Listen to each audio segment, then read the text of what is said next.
Hello.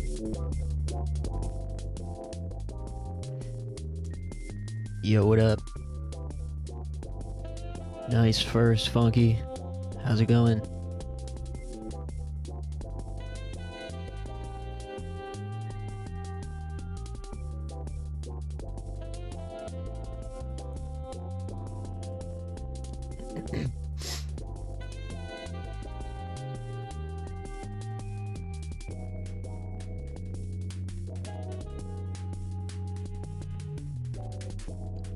Doing pretty good. Nice.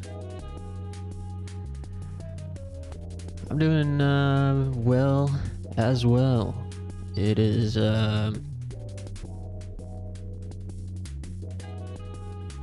pretty sleepy Saturday.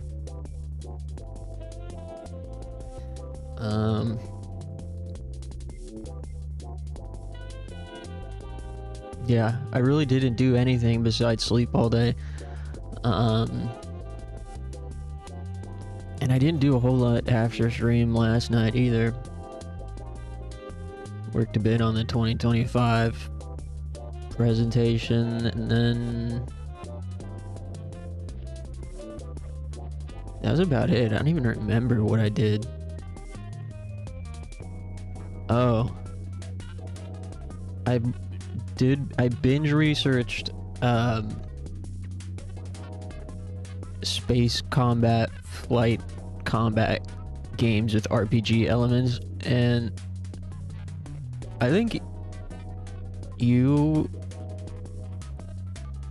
recommended Ace Combat, and I sort of Ace Combat's cool, but I'm not sure that it's for me. But then, playing Kingdom Hearts 3's Gummy Ship sections got me thinking again about this game I like called Chorus, which is like a space shooter. It's like an open world space shooter with RPG elements. And I was looking for more games like Chorus. Flight games with like RPG elements. And I was just figured Ace Combat was like an arcadey flight shooter game that was like just mission to mission to mission. I didn't realize Ace Combat 7 does have some upgrades, and it looks fucking sweet, and it's on PlayStation Game Pass. So I downloaded Ace Combat 7. I probably won't play it tonight, but I also just went down a rabbit hole at that point, researching a whole bunch of different similar games and made a big list for myself. So that's basically what I did with my time last night. And then today I just slept a bunch.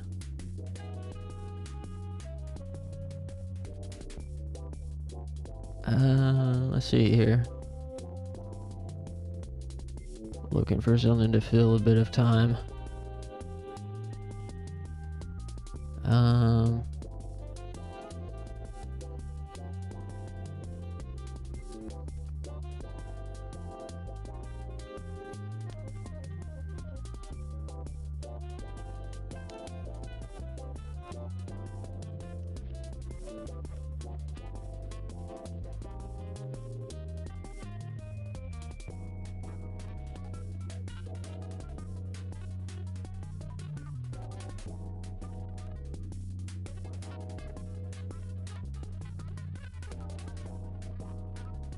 Haven't done much the past few days, just draw. Well, I'm with you. Well, not on the drawing, but not doing much. Drawing is something, though.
I don't know what to fill time with until people get here.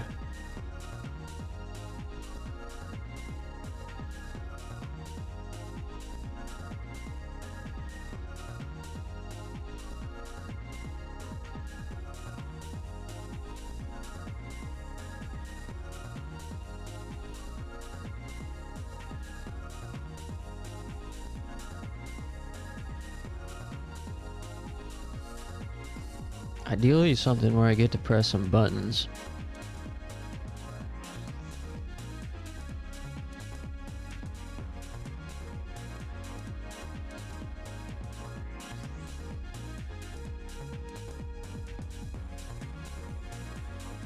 Hey, what's going on, SBUBYK? Happy V-Day.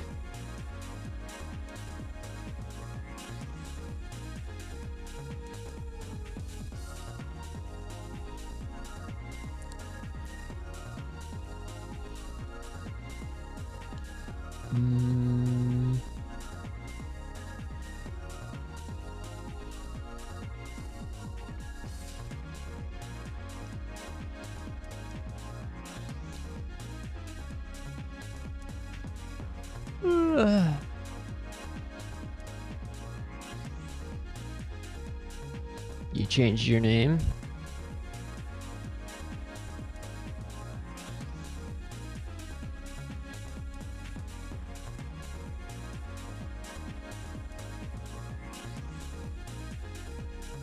From what to what? From what?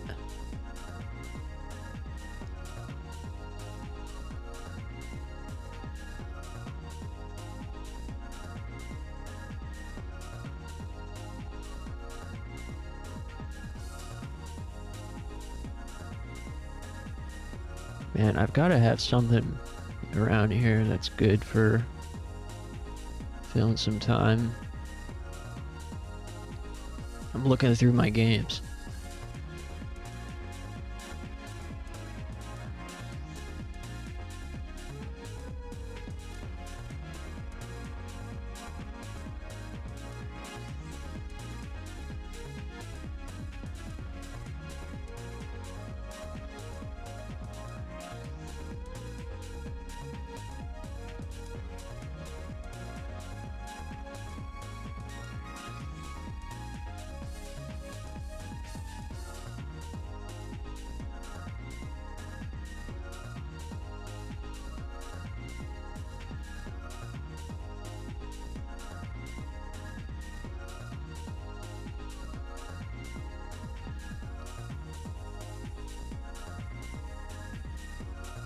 Let's see.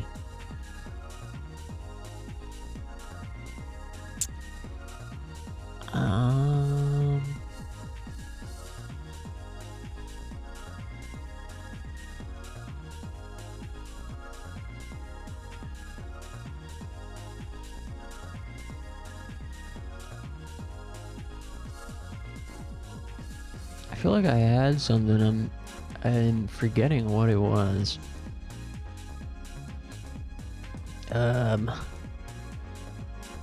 Looking.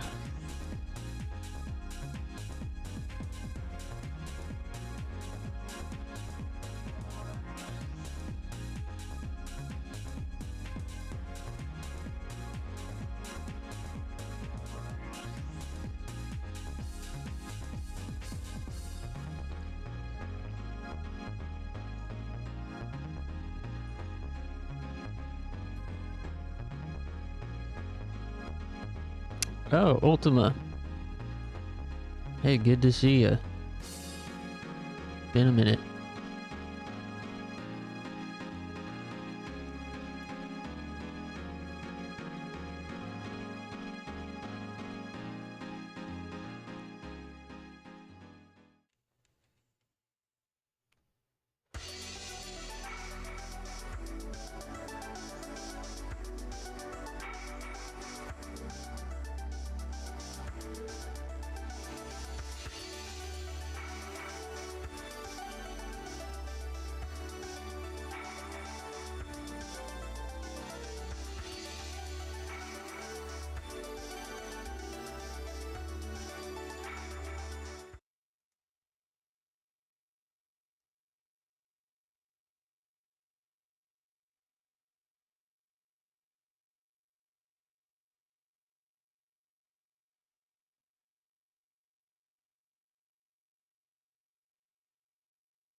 Hey, Moldy.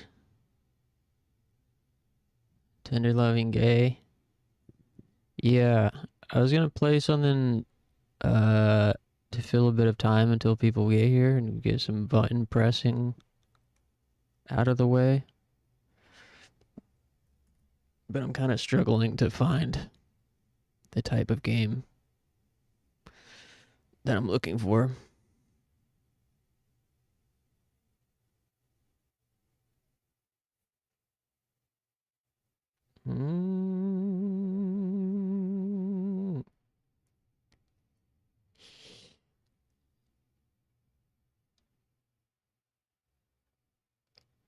It's Fable 2.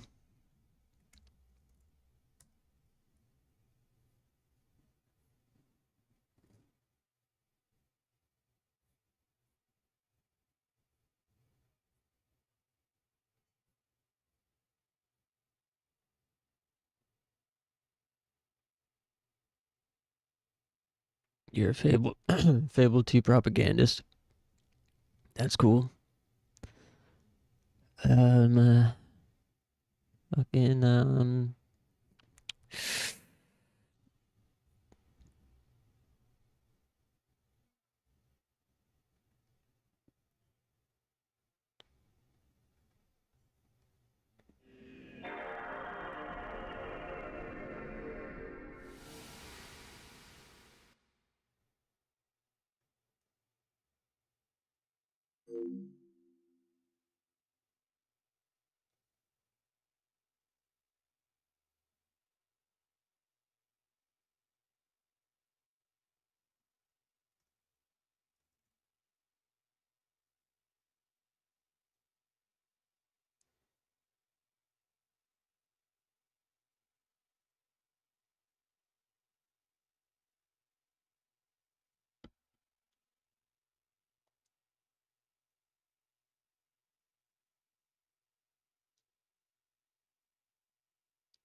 10,000 bullets is one too many. You're right. It's too many.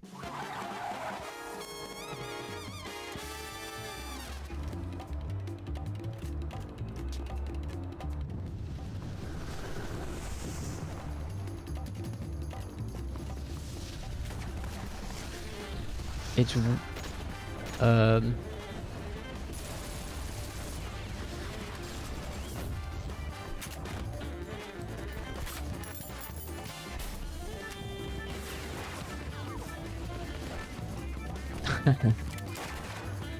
damn, this is sick.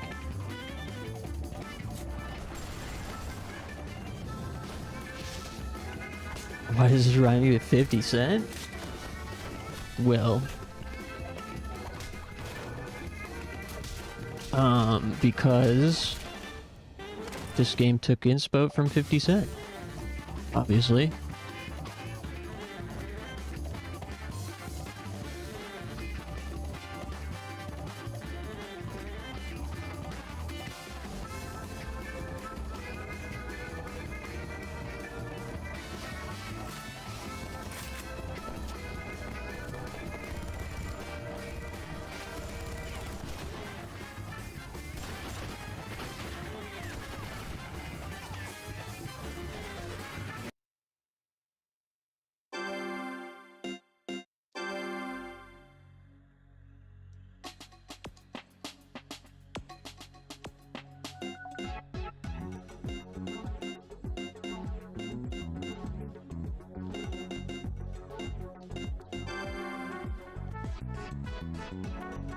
Okay, circles, martial arts, jump, fire.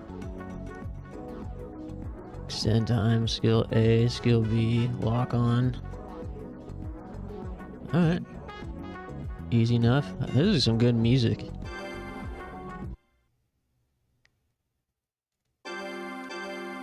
New game.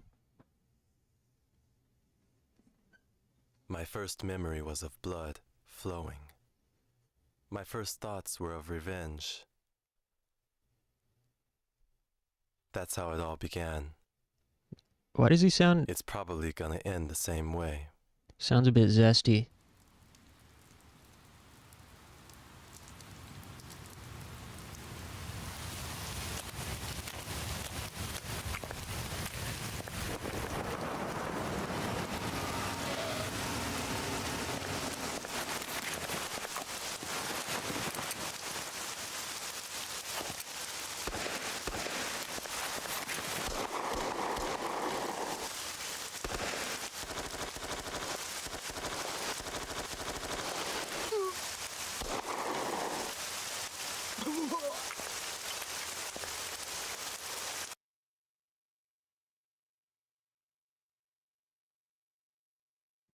Yeah, the audio is super off. I wonder if because I'm doing it in like now it froze. I wonder if it's because it's in like 60 hertz. Reset.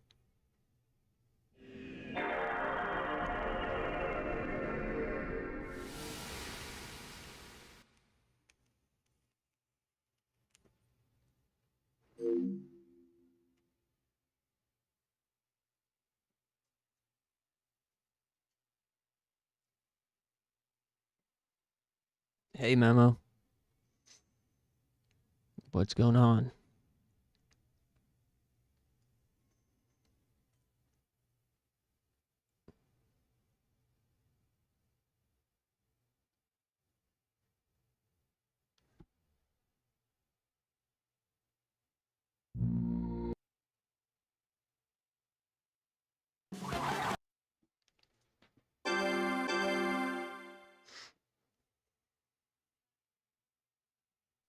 My first memory was of blood flowing. My first thoughts were of revenge. That's how it all began. It's probably gonna end the same way.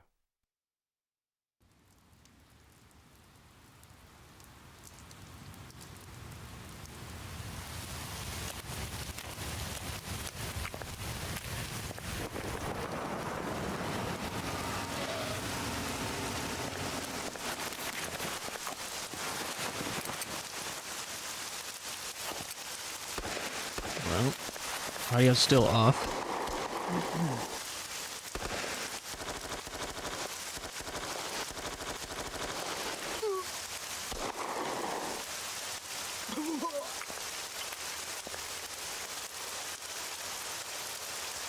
At least didn't freeze.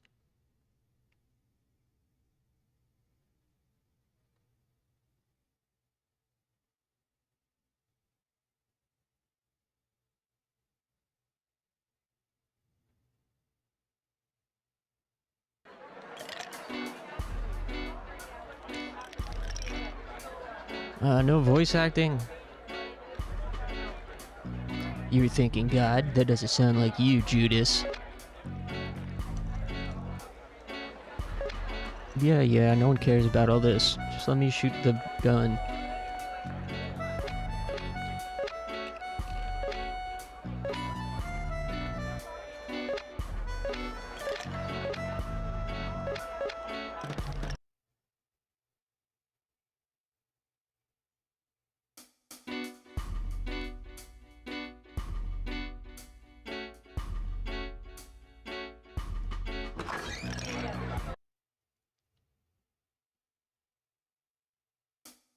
What?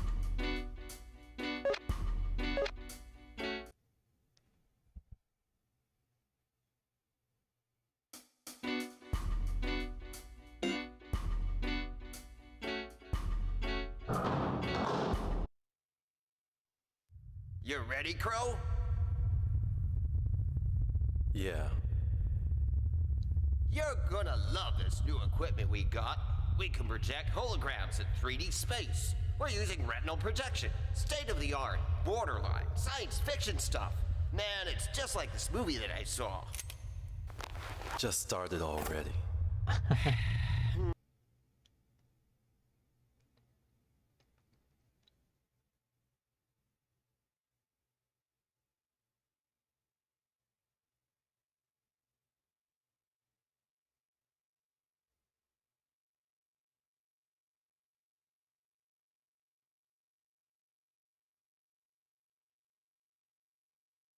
Okay.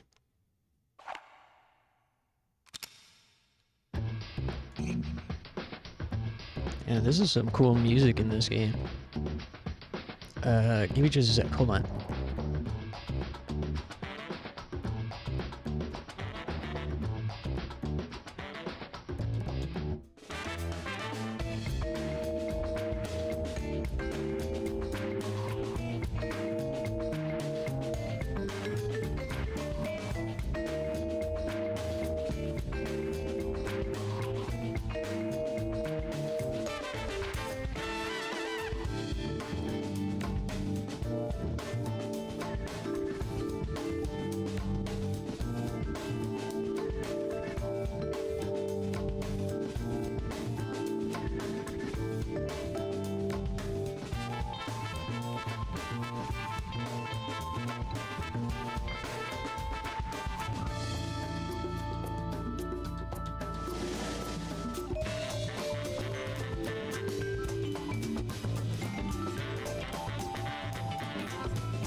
Alright, sorry about that.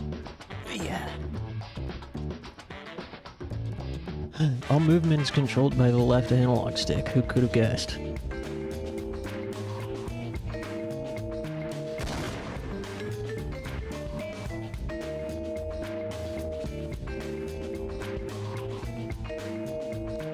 Start button and down button to reload?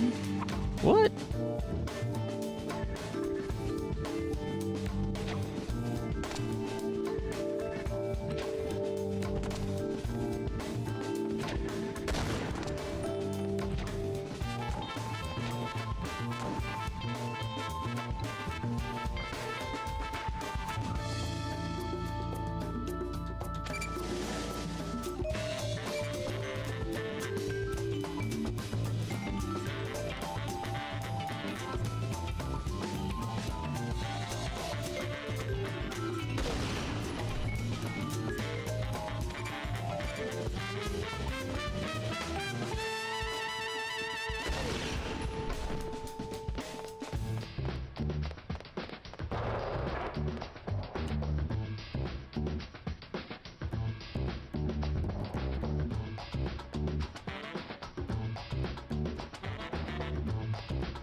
Bullet time button.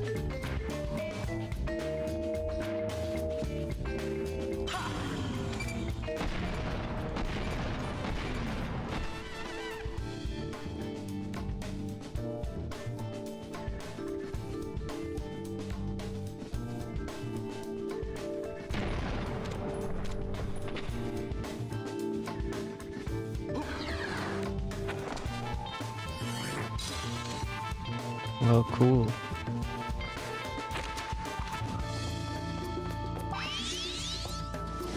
This game seems sick.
I don't got time for the story in this, Will. Like,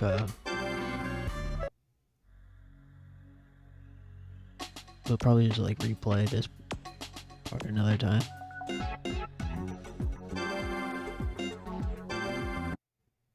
I just wanted to get some gameplay before starting the story movie game.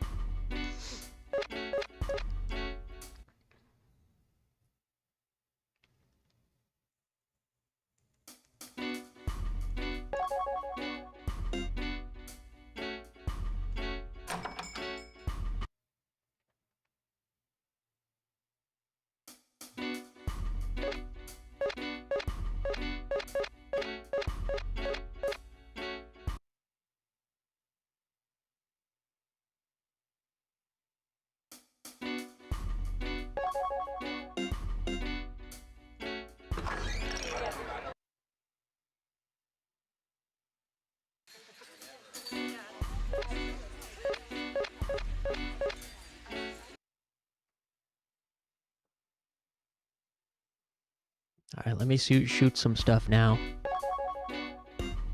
Here we go.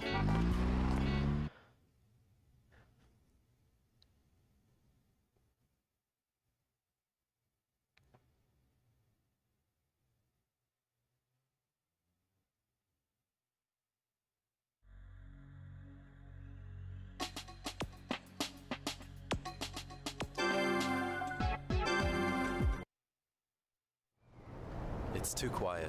I don't like it. This time it's more than just a contract hit. Okay, like always. I'll take point. You watch my back. If we make it out alive. 2 Jamesons, I'm buying.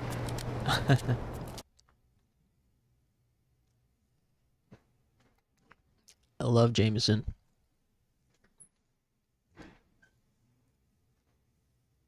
They used to be my go-to.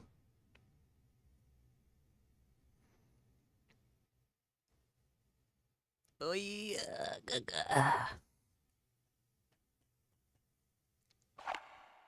Let's play. Yeah, let's play.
Bro needs to take Zen and chill out. True.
My name is Keats Eichmann.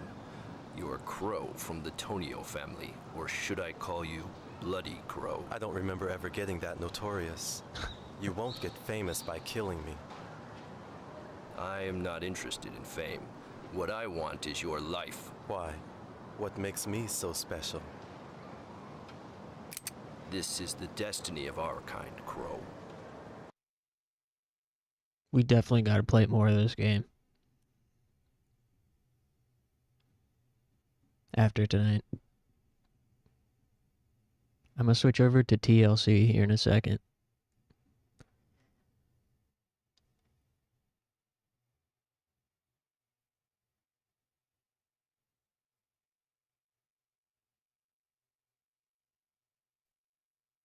And now you shall die.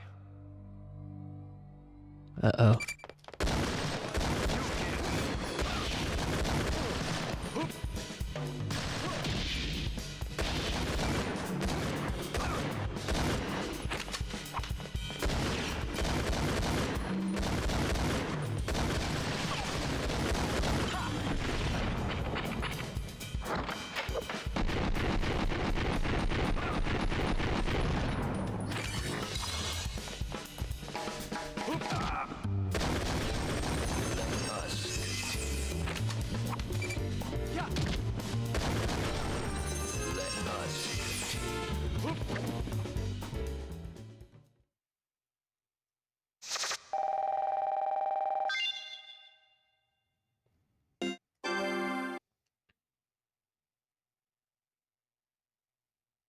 TLG, true.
All right, I think it's time for you to die. Damn!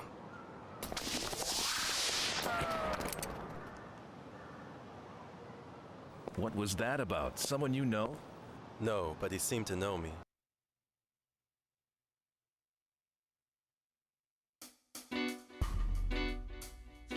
Cool.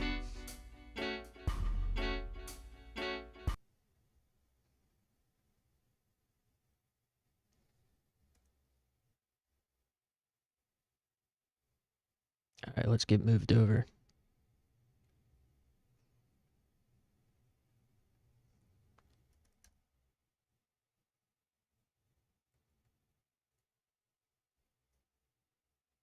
I don't know how tender loving care isn't on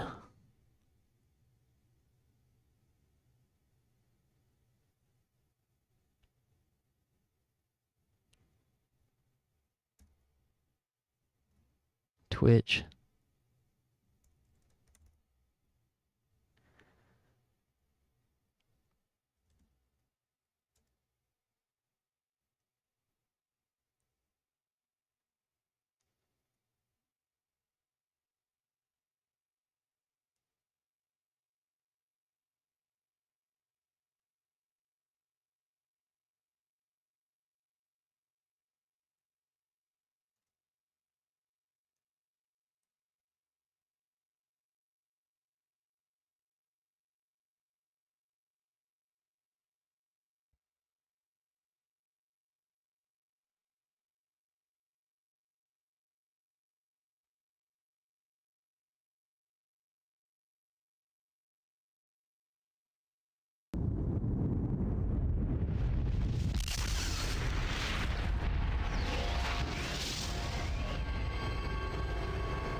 Do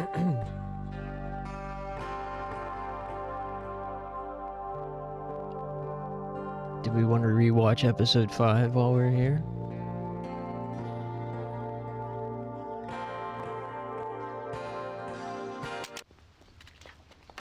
Michael!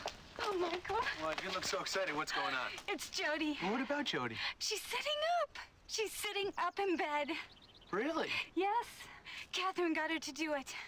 We were just talking about how she needed to try harder, and Catherine said she should be sitting up in bed. And she went right upstairs and got her to do it. Just like that. I'll give a Isn't that recap wonderful? Yeah, that's wonderful. And that's not all. after this. You gotta do it. You just gotta do it. Do what? She wants her own television for her room. She wants her own television. Catherine wants her own television set. Yes.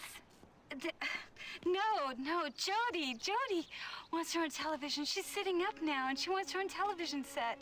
Jody is their dead daughter. Michael, I would think that you'd be more excited and happy about this. This I lady am. is cuckoo. It's such a surprise. Isn't it, though? It's because of Catherine. That woman can work miracles. Your hair looks great. What'd you do to it? Well, Catherine did it. You will do it, won't you, Michael? You will get her own television set? That's what she wants. She does. First, I gotta get the groceries in the house. Let me help. No, that's okay. I got it. I'm not helpless, you know. I know. She thinks their daughter is still alive when she's not, and he has been like her caretaker while she's crazy. Where's Catherine now? She's upstairs doing her meditation. She does it faithfully for 1 hour every day. While she's doing it, she can't be disturbed. Was that right? Michael, whatever she's doing, it takes a great deal of concentration. She's gonna teach me how to do it. Oh, won't that be swell? Michael, what's wrong with you? Look at this stuff. We got organic vegetables, we got health cereals, look, carrot cake with no, underlined, no artificial ingredients. Catherine is the This stuff live-in is nurse expensive. who's meditating This thing doesn't make a upstairs, damn bit of difference. and he's jealous of Soy her. milk, for Christ's sake. Michael, It just pisses me off that I have to go out and get all this stuff. nothing is too great a sacrifice or an effort if it will help Jody. You're right.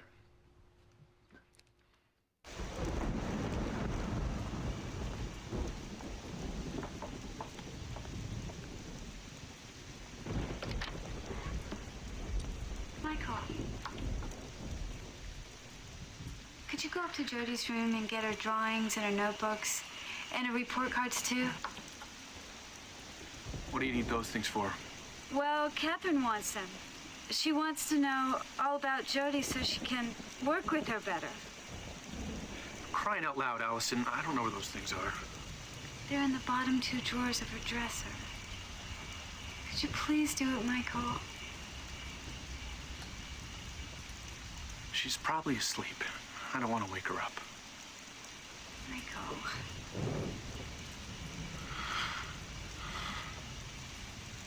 All right. All right.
Hey, what up, Clover? We should rebrand Valentine's Day to Gamer Worldwide Holiday. That's a great idea.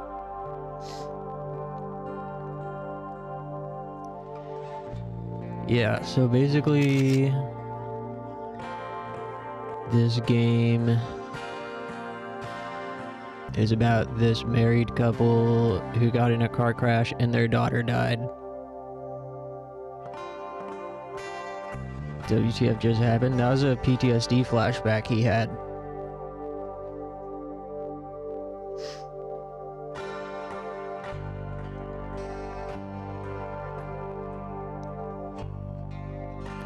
He had to go into Jodie's room to get her report cards because Catherine wanted to see them, or whatever. Catherine, the live-in nurse, who is beautiful, and Michael has the hots for her, Catherine the nurse, but Catherine the nurse is bisexual and has a connection with both Michael and Allison, the wife, the cuckoo crazy wife, who's been in a comatose like PTSD thing, fugue state, where she still thinks Jodie is alive. For the past 6 months, Michael's been caretaking for Allison, but then they got a live-in nurse to help. And of course, there is some sort of love triangle now, and that's basically it. I mean,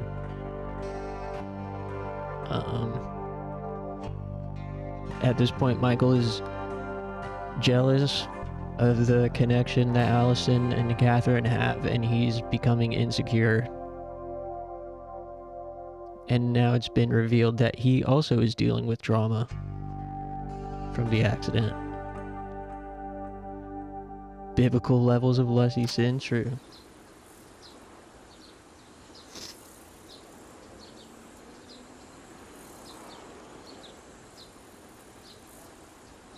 Looks like we're in Jodie's room now.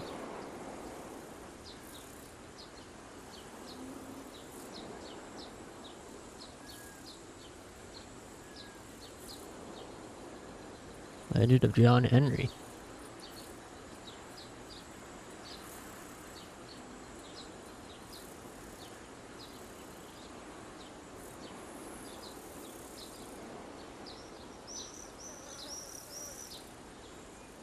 Operation? Damn, I liked playing Operation. I also loved eating crayons too.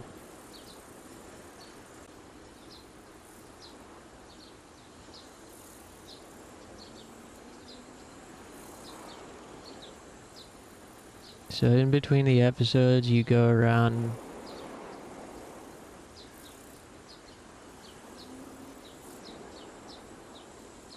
in between. Oh.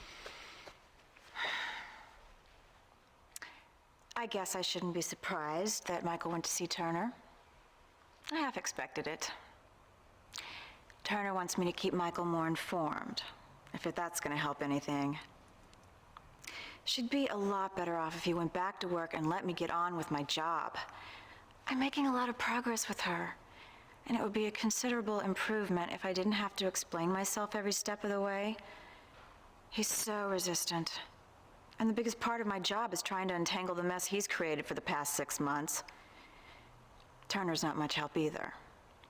He's better than most of them, but it never ceases to amaze me how out of touch psychiatrists can be with what's really troubling their patients. That's Catherine, by the way. So in between the episodes, you snoop around the house and look at stuff, and occasionally we'll bump into the other characters who speak to you through the fourth wall, kind of.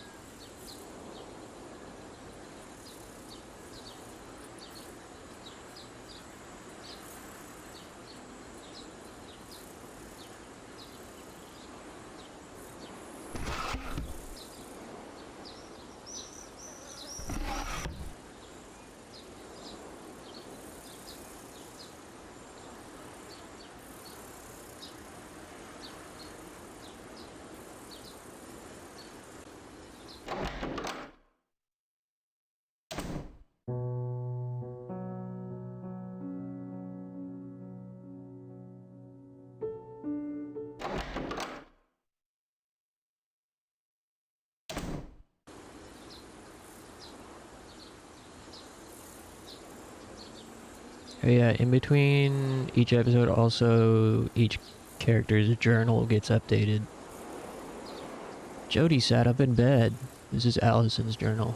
What a miracle. Catherine is amazing. That funny, unfocused look has gone from Jody's eyes, and her old sparkle is coming back. So I asked Michael to bring up a TV for her. He laughed and said, "Oh my god, why I didn't think of that before."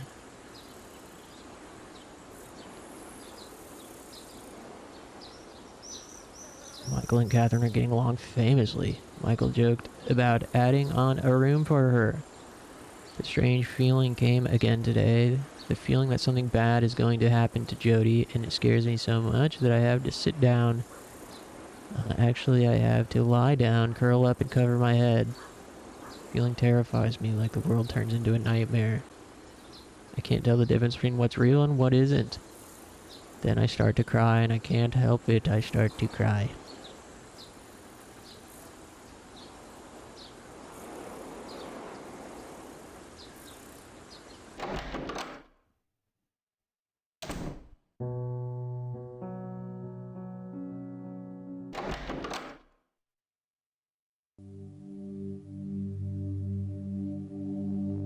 Why the ominous music?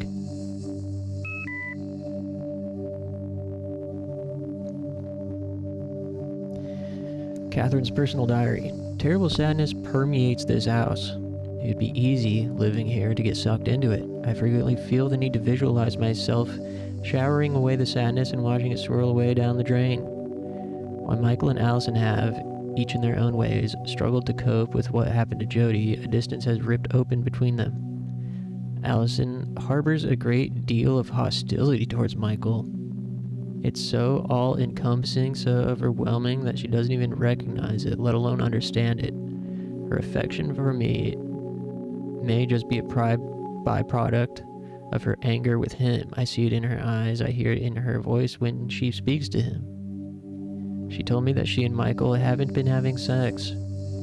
I was surprised that she revealed so much so soon. It's a sign that she trusts me.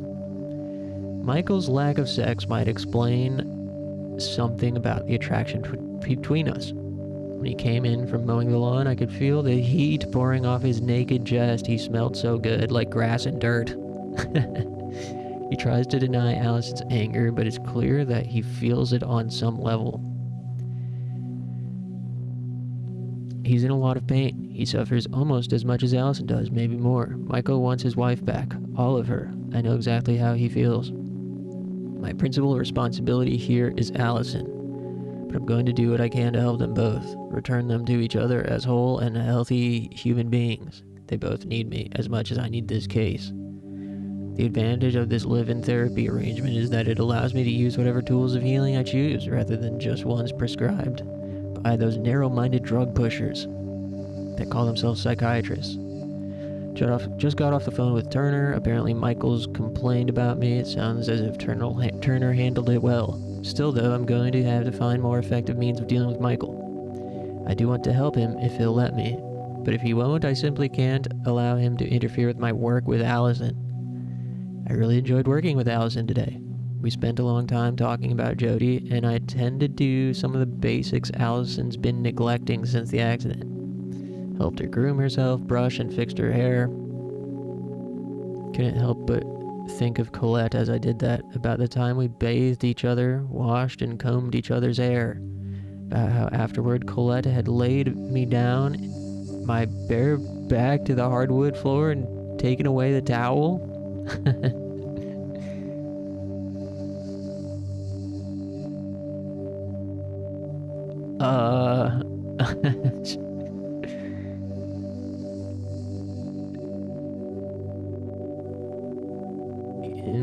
Cool story.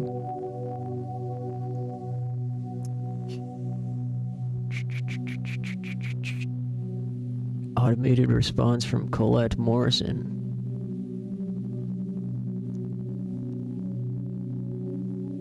From Sig at NSX. I know all about what you did with Danny.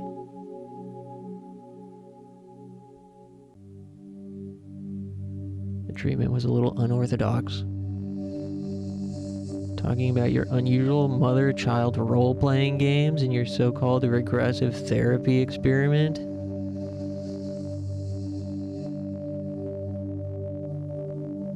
Did the good doctor know you let him suck your tits?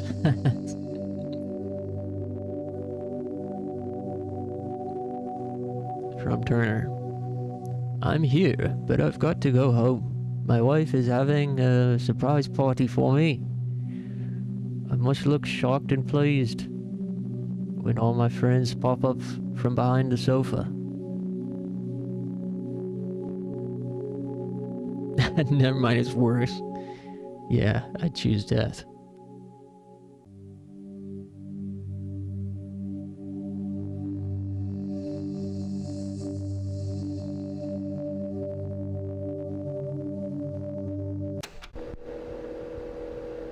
Something very interesting happened today. We were making dinner and Allison cut her finger while chopping vegetables. It was a bad cut, but she just quietly stared with fascination at the blood dripping out of the wound. I overcame my urge to bind the finger because I knew something important was happening. I figured she was having a flashback to the accident. I wonder what somebody would have said if they had just seen me watching her bleed like that, but I couldn't interrupt it though. I had to see where it would lead. After about a minute, it seemed a lot longer, she started to tremble uncontrollably. And that's when I stepped in and washed and bound the wound. Allison didn't say a word for a couple of hours. She sat at the kitchen table, staring into space. It reminded me of when we went bike riding that one time and you flew over the handlebars and landed on your palms in the gravel, and you just sat there, plucking the stones from your bloody hands with the serene, rapt expression on your face. You told me that you loved things like that because they made you feel so alive. I wonder if Allison was thinking about life or death. I lacerated my thumb on my blender one time. Made an egg taco? Damn. That's good. I used to make egg and cheese tacos. That was one of my favorite things to make.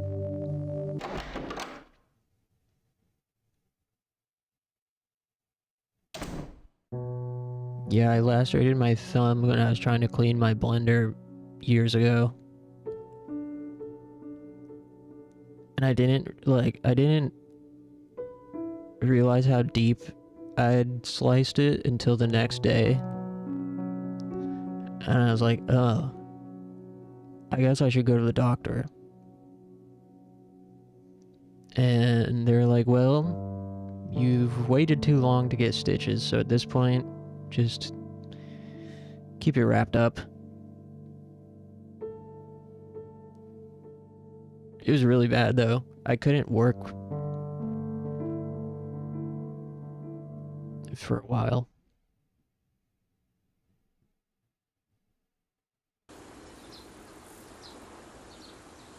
If I had gone right away, they would have stitched it, but I waited too long. I didn't know how bad it was. Because, you know, I immediately wrapped it up after the incident, and then didn't really look at it till the next day.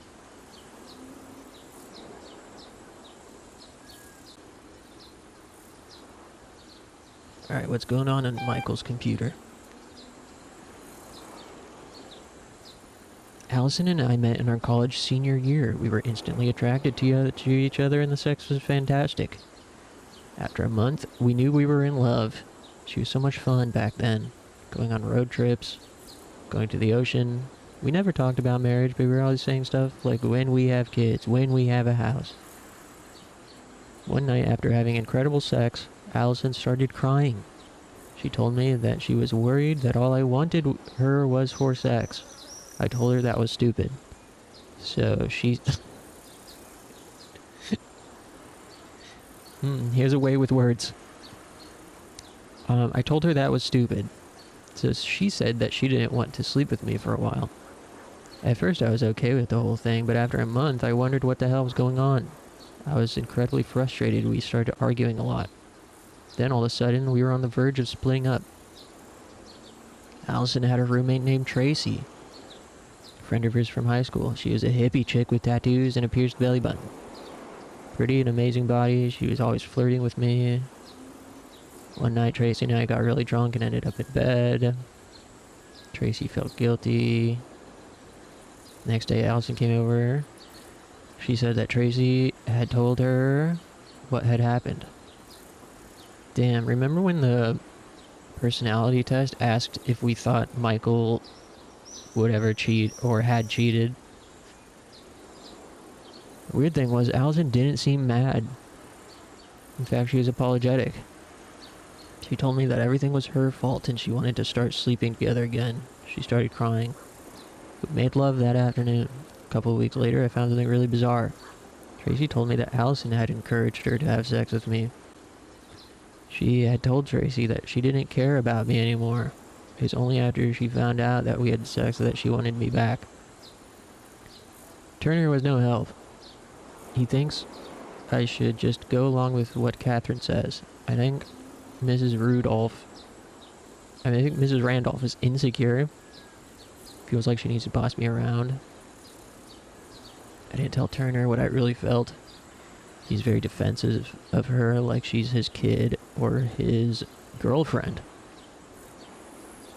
The whole situation is starting to piss me off. I always say to myself I'd do anything to help Allie. But is it helping her? It just seems to be sinking deeper and deeper into her fantasy world, and Mrs. Randolph is the one who's pushing her. Turner told me that Mrs. Randolph is divorced. I'm not surprised. Mrs. Greenstreet knew I was looking at that nymphet's ass in Dr. Turner's office. That was embarrassing. Wonder what kind of therapy old Doc Turner's giving her. Bet he doesn't mind seeing her 3 times a week. Stopped by the office, said hi to everyone. Leon wasn't there, but everyone else was happy to see me. Duggan asked me if I wanted to play tennis. Went to the Hippy Dippy Food Co-op.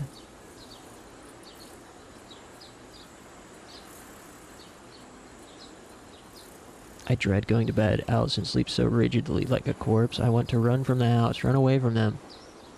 Going out to the porch to drink a couple beers. It's starting to rain. I just woke up from the scarecrow dream. I can't sleep. 15 minutes passed while I just sat here, staring into space. I can't stop thinking about Mark. Or maybe it's Susanna I'm dwelling on. Susanna's birthday party, and everyone forgot to get ice cream for the cake. Mark volunteered to run to the store. He got hit by a drunk driver as he drove home. He was in a coma. The doctor didn't know if he would ever come out of it. Susanna and I were alone in the hospital room with him. I had my arm around her, holding her close. My face was touching hers. We were both overwhelmed by what happened. We were scared, shocked, and anguished. I could feel her hot tears rolling down my cheeks. I licked my lips and tasted her tears. And the strangest thing happened. Something about the feel and taste of her tears sent this powerful electric sensation rushing through my body. I held Susanna closer to me. She must have felt it too, because she opened her eyes wide and stared at me. Sorrow, lust, loss, and gain. We started kissing passionately.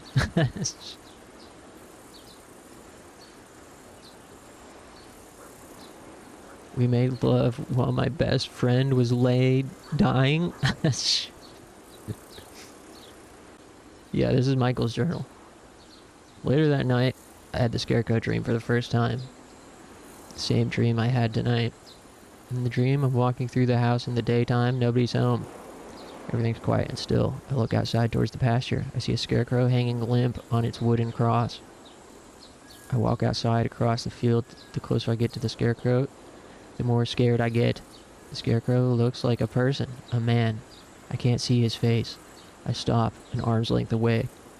An old straw hat covers the man's features. I stare in horror at his hands, nailed to the old boards. The blood is dried and caked on. Suddenly the man twitches, stumble backwards and fall to the ground. The scarecrow turns his head slowly and looks towards the sky. His eyes are sunken, his skin is cracked from exposure, but I can still recognize who it is. It's my face. It's me. Jesus complex much? Yeah, he's super fudged. Everyone in this house is crazy. Honestly, yeah. I was about to say Catherine seems to have it the most together, but then I remembered that email about the mother-child roleplay. Everyone in this godforsaken house is out their damn gourd.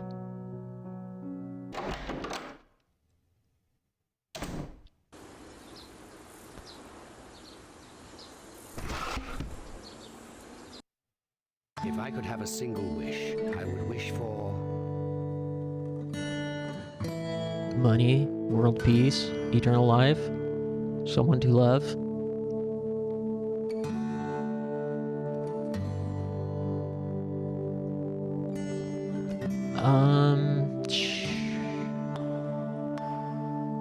I mean, what is world peace gonna get us?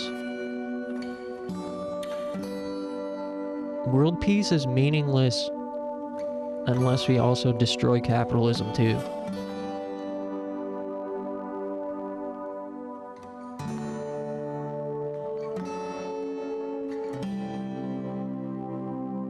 Eternal life sounds kind of cool.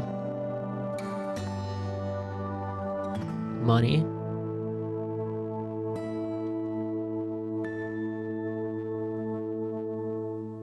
Yeah.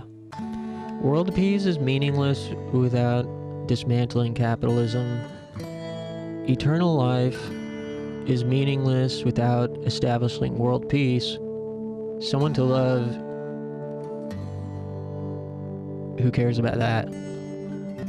So money is the only option left. What does the stick figure most remind you of? Chinese character? A bug? Oh, Chinese, like a letter. A bug. A walking ladder. Looks like a walking ladder to me. This is a... An angry parent. Oh, these are Jodie's drawings?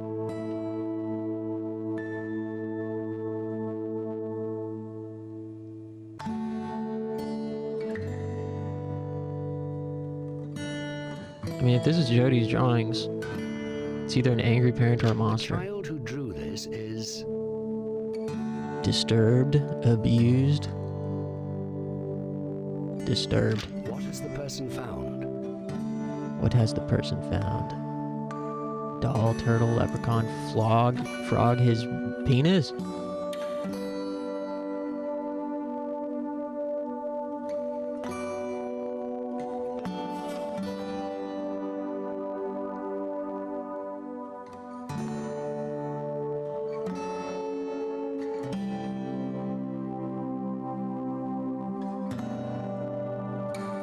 Oh, is the person holding a thing, or is this the person?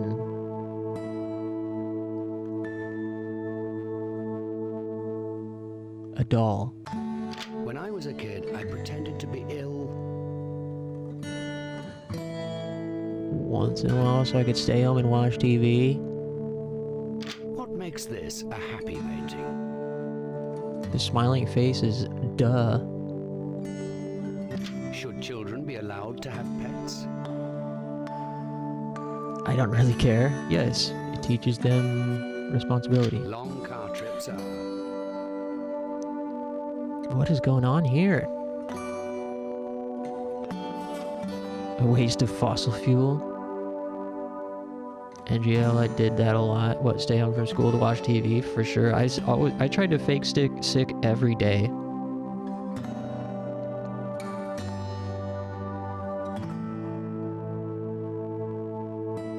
People who can't draw are stupid. True. I would know, as someone who can't draw. Making up fantasy games. Cultivates the imagination. Is not healthy. Is good if it doesn't overtake reality. Cultivates the imagination. When you're done painting, you should... Go out and play, clean up your mess, show mommy and daddy your pictures, sign your artwork.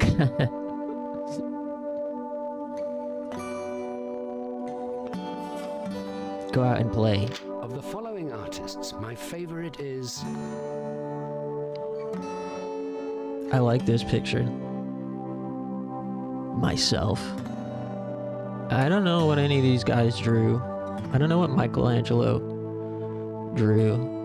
Picasso's boring. I don't know what Monet drew. Andy Warhol is boring. Myself. The best game to play at a birthday party is... Pin the tail on the donkey, hit the piñata, pass the orange, croquet, spin the bottle, hit the piñata. Which title is most appropriate for this drawing? Mummy, I drew a picture. Zombie, Eggman, Mummy.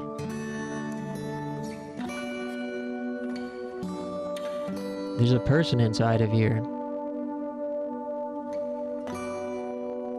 Zombie. Having a baby inside my body would be... Weird and horrible. A child who makes a mess should be... What's going on here? Was Jody abused? Disciplined?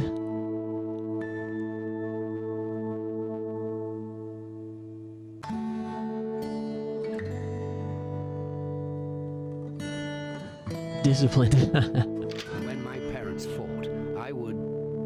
Hide in the closet, cry, hurt myself, leave the house, try to make peace. I'll try to make peace. This should be called...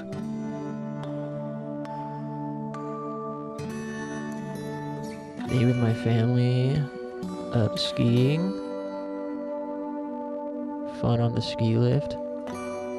Welcome to the penis farm. The cross people. Welcome to the penis farm. Children who explore their bodies are... Dirty? Curious, I guess. You can tell if somebody is in love by holding a dandelion under their chin. Hey, Aronax.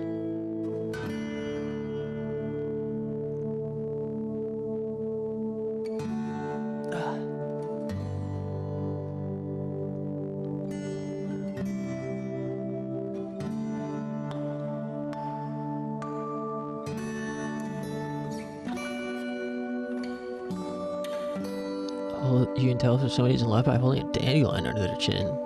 False. The word mom makes me feel... Happy, protected, sick, depressed.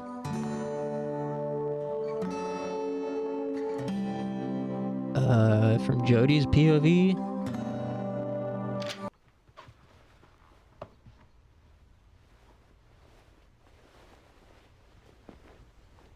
Excuse me. Yes? This thing with the television. What thing? Bringing a set in and actually hooking it up. What about it? Well, it's ridiculous. Oh? Why? Who's gonna watch it? Who listens when you come in and say goodnight to Jody? Is that ridiculous too? Allison does. I do that for her. Then do this for her too. Everything that I'm doing is for Allison. And I'd appreciate it if you weren't so critical of every move that I make. I'm not critical. I'm questioning. Then why did you complain to Dr. Turner about me? Oh, so that's what this is all about. No. What this is about is you interfering in a very critical process about which you know very little. Damn. Aren't you interested in your wife making progress? Of course I am. Can't you see how well she's doing?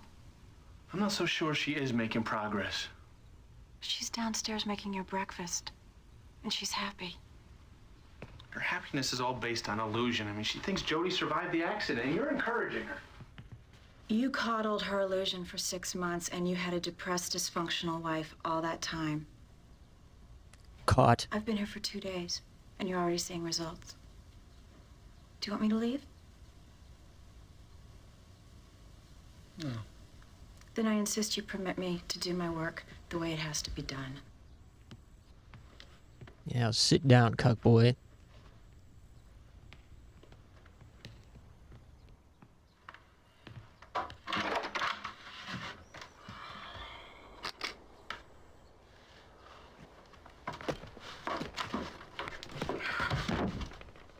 Heh.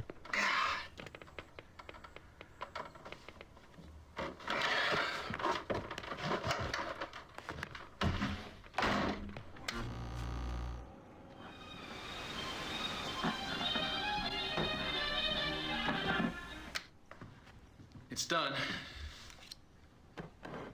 What's she watching? Oh, I turned the set off. She was sleeping. She'll be so excited when she wakes up, don't you think? Boy, I'm starving. It's been a long time since I've had Allison's pancakes. These are delicious. Thank you. Look wonderful, honey. Catherine thinks we should get a pet for Jody. A what? A little dog like Punky. Animals are out of the question. What are you thinking about? Just trying to find ways to bring life back into the house, Mr. Overton. She's right, Michael. Yeah, but with Jody so confined, it might be too much of a tease. Or an inspiration. We could get one just like Punky. That doesn't seem unreasonable. Okay. I'll go to the animal shelter. I'll see if they have one like Punky. And if they don't, I'll just ask them to let us know the minute one comes in. Well, why not get a different kind? Allison, from what you told me about her dog's death and how painful it was, we shouldn't remind her of it. She does have a point, don't you think so, Michael? Yeah, I guess so. Will you do it? Okay. Thank you, Michael. You're the most wonderful husband ever.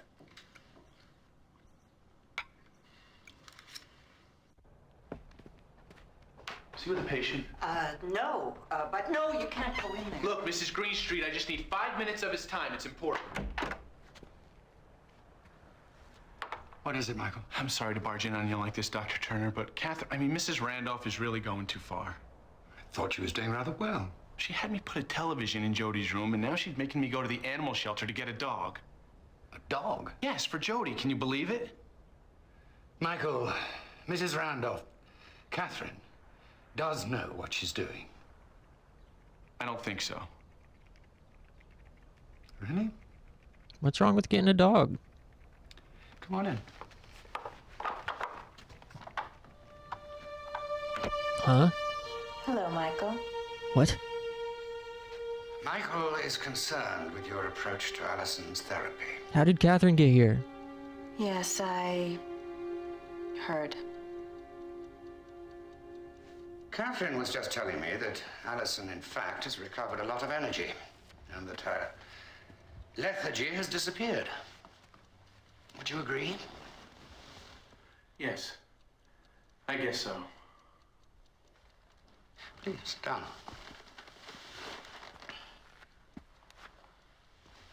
Damn, he's so caught. You seem unsure. Yes, she has a lot of energy. She's also free of any indication of depression. What? Well, that sounds good. I don't know about all that. That sounds very good. Is this true, Michael? That's how it appears to be, but Allison still believes that our daughter's alive, and It's been Catherine's 2 making days. it worse. Sorry, making what worse? Her condition. Your wife is actually showing some initial signs of recovery. Michael, returning to normal for Allison is going to be a complex and delicate journey.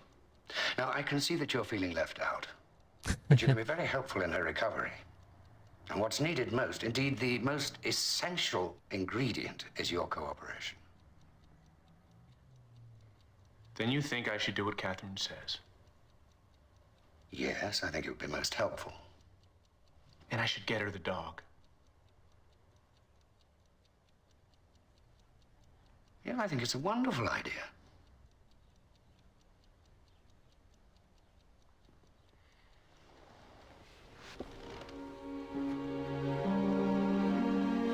free of lesbianism. Yeah, she hasn't been cured. Her homosexuality has not been cured. I can see now that Michael was more upset than I'd realized. I thought at the time that he was just confused by the process and that simply focusing on the results might put him at ease, but now it seems that what's troubling him most is the dynamic between Michael and Catherine. And this isn't good. At least in my humble opinion. What do you think?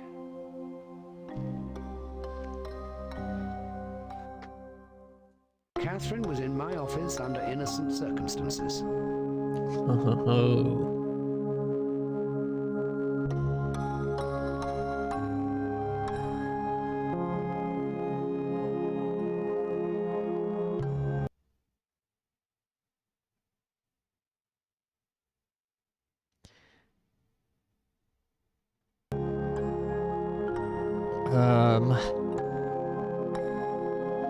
I have no opinion. Is Allison conscious of Michael's sexual desires? No.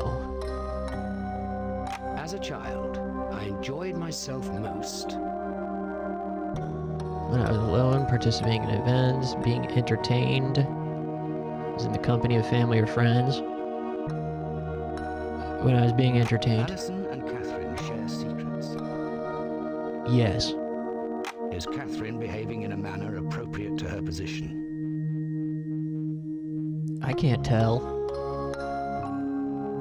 Allison is making real progress. I think so. Michael deserved to be chastised by Catherine in Jodie's room. Yes. Psychiatry definitely involves a degree of trickery. I don't think so.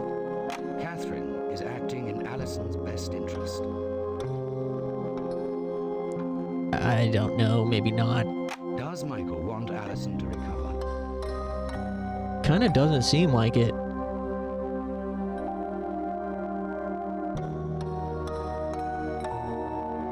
My sexual appetite is... Ravenous? Meager? Just right, I'd rather not say. I guess meager. Catherine probably enjoys making Michael do things he would rather not do. I don't know. Allison is getting better every minute. I don't know. Getting a puppy will cause more harm than good. I don't think so. Michael is probably paranoid. Yeah, I guess. I don't know. I don't know. I thought it was funny when Michael hurt his head. A little. Allison is more conscious of things going on around her than she reveals.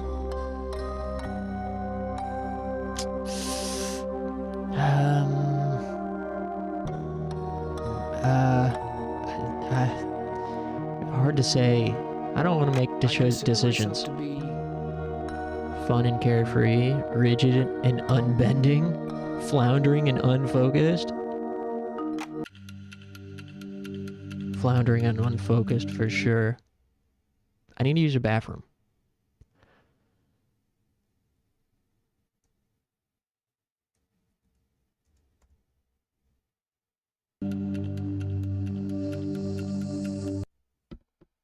Thanks for hanging out, everybody. Happy Valentine's Day. You know, earlier I was on Instagram and starting to feel jealous and down at all the people on there that are in love. And then I was like, wait a minute. If I was dating someone right now, then I wouldn't be able to play video games and stream tonight. And then I instantly felt relief. Like, thank God. Thank God.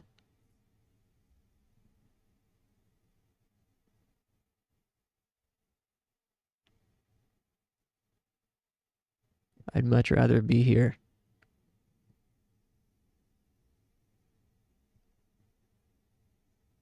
Yeah, we're definitely chilling.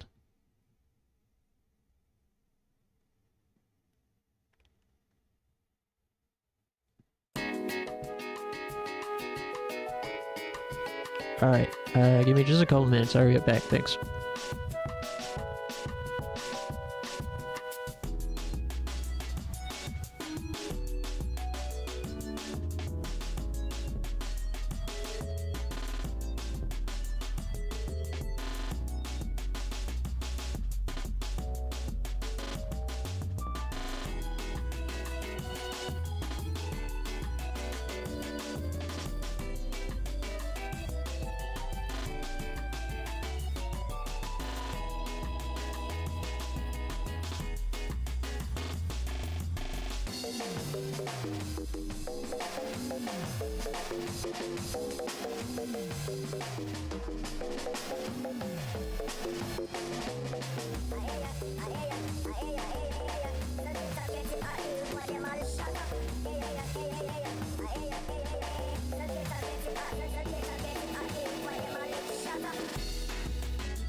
Okay.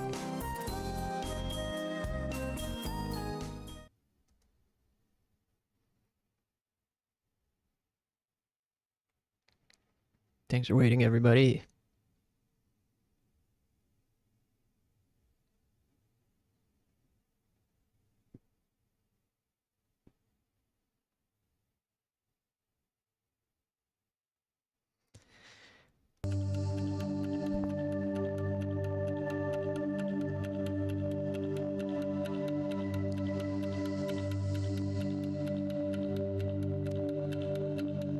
I do not have a Palestinian cola today. I'm just still working on this low-carb Monster Energy drink. Nothing fancy.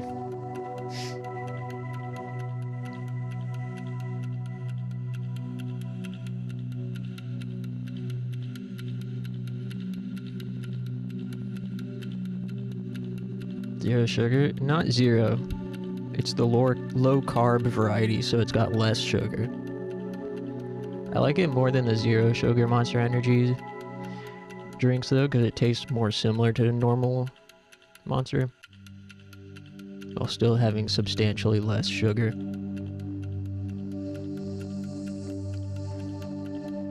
So here's another transcript from Allison talking to Dr. Turner. Last we were here, he was asking her about her mom and dad, I guess.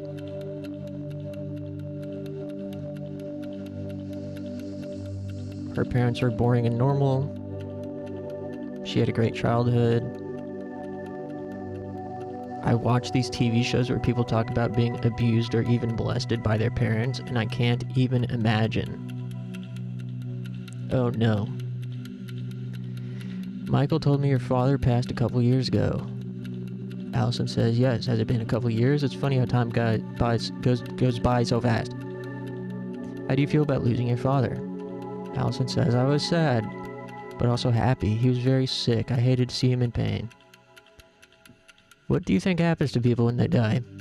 I believe in heaven. I really do. So I know he's there. Turner says, is he watching you?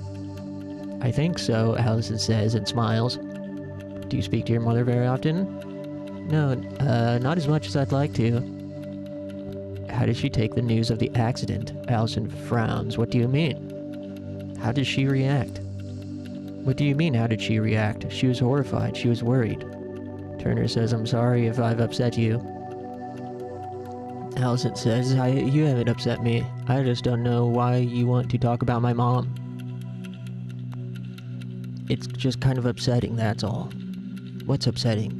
My mom. Did she do something? She's acting funny. Funny? She's still in shock because of the accident.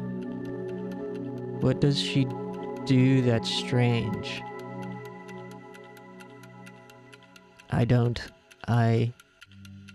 It's alright. She thinks that Jody is... ... She was so traumatized by the accident, she thinks Jody is... that Jody didn't make it. Turner says, really? Allison says, Mom came to Oregon after the accident. She was acting so strange, like a different person. She scared Jody. I told her to go home. Jody doesn't like her anymore. I love my mom, but she needs to give us some space. We need to be alone for a while. I don't want to talk about her anymore, okay? Turner says, should we talk about something else then? Have you been seeing any of your friends since the accident? Allison says, my old friends? Turner says, yes, girlfriends, acquaintances. Michael told me that you used to belong to a women's tennis league. Allison says, I don't do that anymore. Why not? I don't have time. I just don't have time. I just need to be home so I can take care of Jody. I'm sure your friends would. I want to talk about Jody, okay? Jody? She needs therapy more than I do. She's having nightmares about the accident, and she's still in so much pain. You feel this pain for her, don't you? Of course, I'm her mother. I feel everything that she does. I'm sorry, I have to go now. I need to go. Transcript number 3.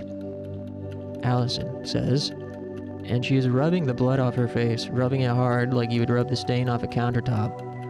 I can't breathe. It feels as if someone has pushed all the air out of my body and I think I'm going to die, and it sounds like they're screaming in my ears like the wind or a demon. can still see that nurse's hand, like hard, so hard like witch claws.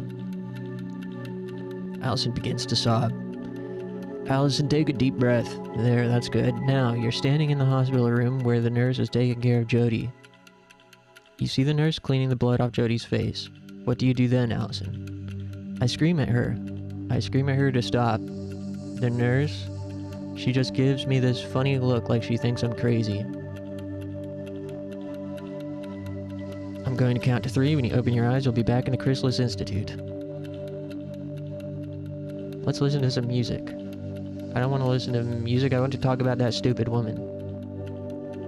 Alright, how could the nurse have dealt with Jody better? You have to be gentle with children. You have to protect them. The nurse should know that. Do you think the nurse was a mother herself? No, she couldn't be. What are the duties of a mother? To protect her baby. And what does that mean? It means when you're pregnant, you don't drink or smoke. You eat healthy food. It means when you bring the baby home, you make sure she doesn't roll over and suffocate. It means you hold her when she cries. And it means when you go in the car, yes, you have a baby seat. When she's old enough to sit by herself, you make her wear a seatbelt. Allison suddenly gasps and stares into space.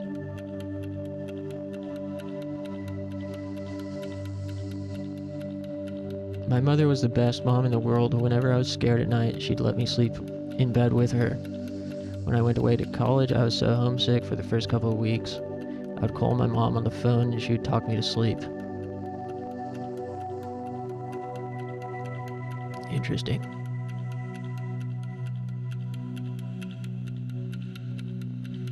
Why don't we dabble a bit in the realm of the psychic? Here's a little game to test your powers of extrasensory perception. You will observe 4 cards face up on my table and a 5th card that is face down. Look at the symbols on the face of the up cards. Square, triangle, circle, plus sign. The face down card is one of these 4. This is what I want you to do. This is PlayStation symbols. Concentrate.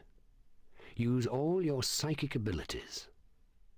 Form a mental picture of the hidden card and tell me what symbol is on its face. Make your choice by clicking on one of the 4 up cards. The image on the face down card, I knew it was a circle. will be changed after each turn. Very well. My mouse was over circle and I was visualizing circle. Oh. Well, is it still? It's still okay. Still circle. Visualizing. Now it's square. You're Shit. trying too hard.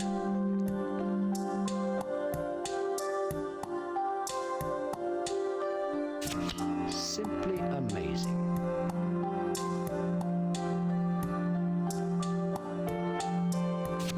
Let your thoughts flow.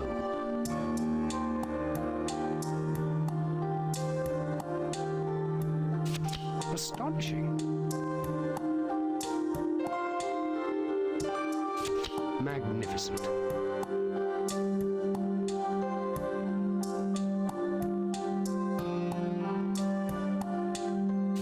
Yes, yes. Well then, I'll come back again and we'll give it another go.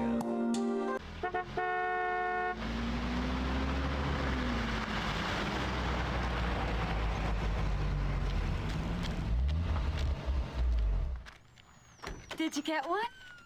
She's in the back. She's beautiful.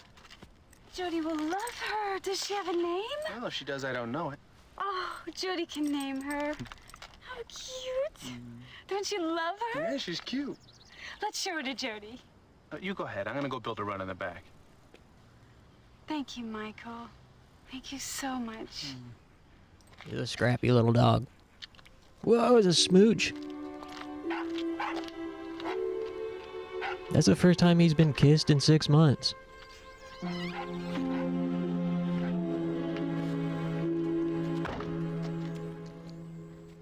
I bet it's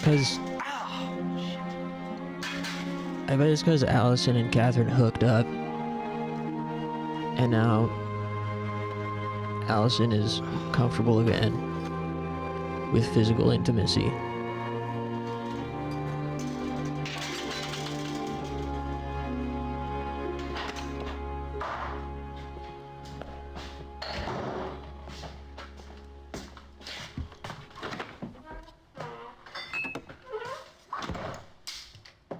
Allison!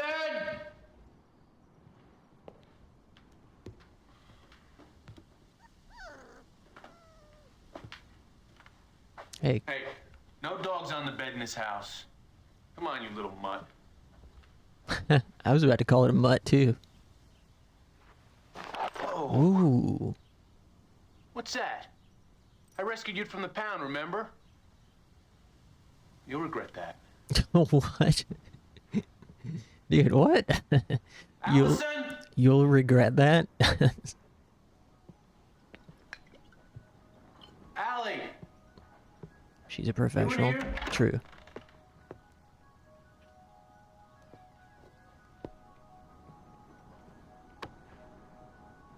Allison! Will you please be quiet? We're trying to develop some concentration. Is Allison in there with you?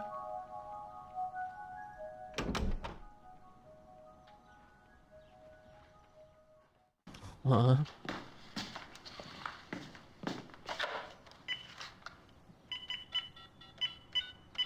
I mean, they're doing tantric yoga. Leon, it's Michael. Not too bad. How about yourself? Well, we've taken on a full-time nurse. Seems to be working out well enough where I think I can finally come back to work. Thanks, Leon. I appreciate it. Well, she's a therapist, actually. Oh, I'd say she has things under control, to say the least. Okay. Great. I'll see you tomorrow.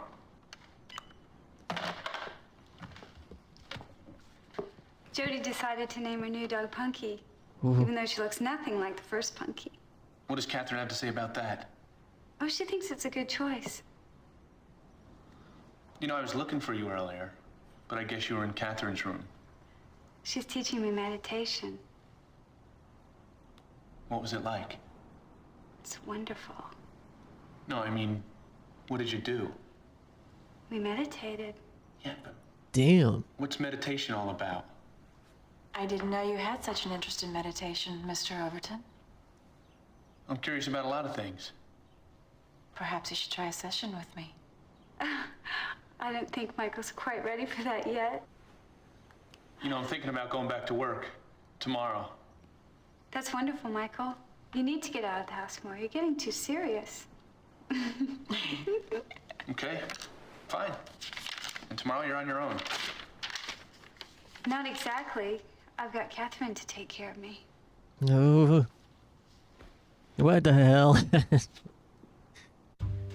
Well, things really are looking up, aren't they? Allison is doing extremely well. Michael's going back to work. That Catherine really is impressive. Though I can't help but be a little curious about her meditation sessions with Allison. Wonder what they're actually doing in there. Don't you?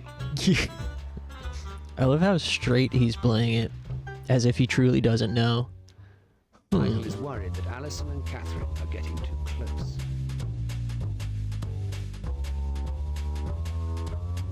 I mean, he has been worried about that. I'm gonna say no opinion. It is better never to deceive anyone. Better to never deceive anyone? I mean, sometimes it's okay. I tend to be a person who reads manuals first. True. It depends. Did Catherine put Allison up to kissing Michael? Yes. Fetish play is... Fun if it doesn't go too far. Gross. Exciting. Abnormal. Gross. If I were to make a movie, it would be about... Human relationships, sex relationships, accident violence, a mystery story, historical events. It would be human relationships. The best kind of sex is with a complete stranger. False.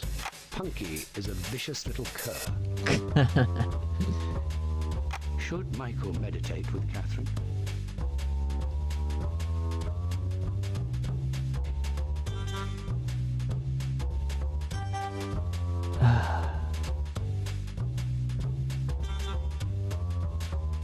Occasionally, I speak to mannequins in shop windows and hope that they will wink at me. I'd rather not say. I think I have a tumor somewhere in my head. Yeah. Catherine is a wholesome person. Yeah. I have no opinion. This is the most fence-sitting ass playthrough ever. Silent Hill movie that's actually good, true.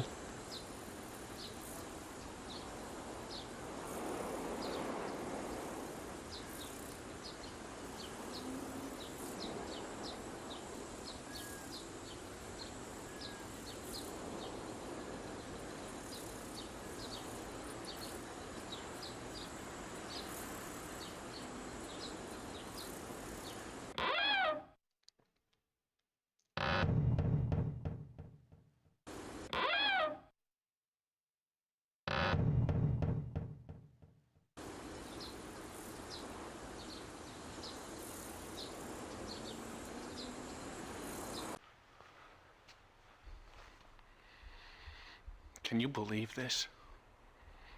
I mean, first the television, and then the goddamn dog. A dog. This is too much. My daughter's... she's dead. And my wife just can't...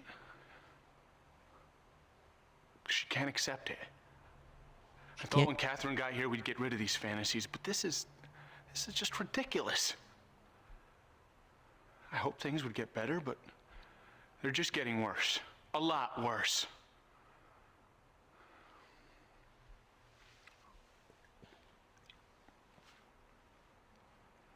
Damn it. I need another beer. My daughter is dead and my wife can't. Just let it go. Move on.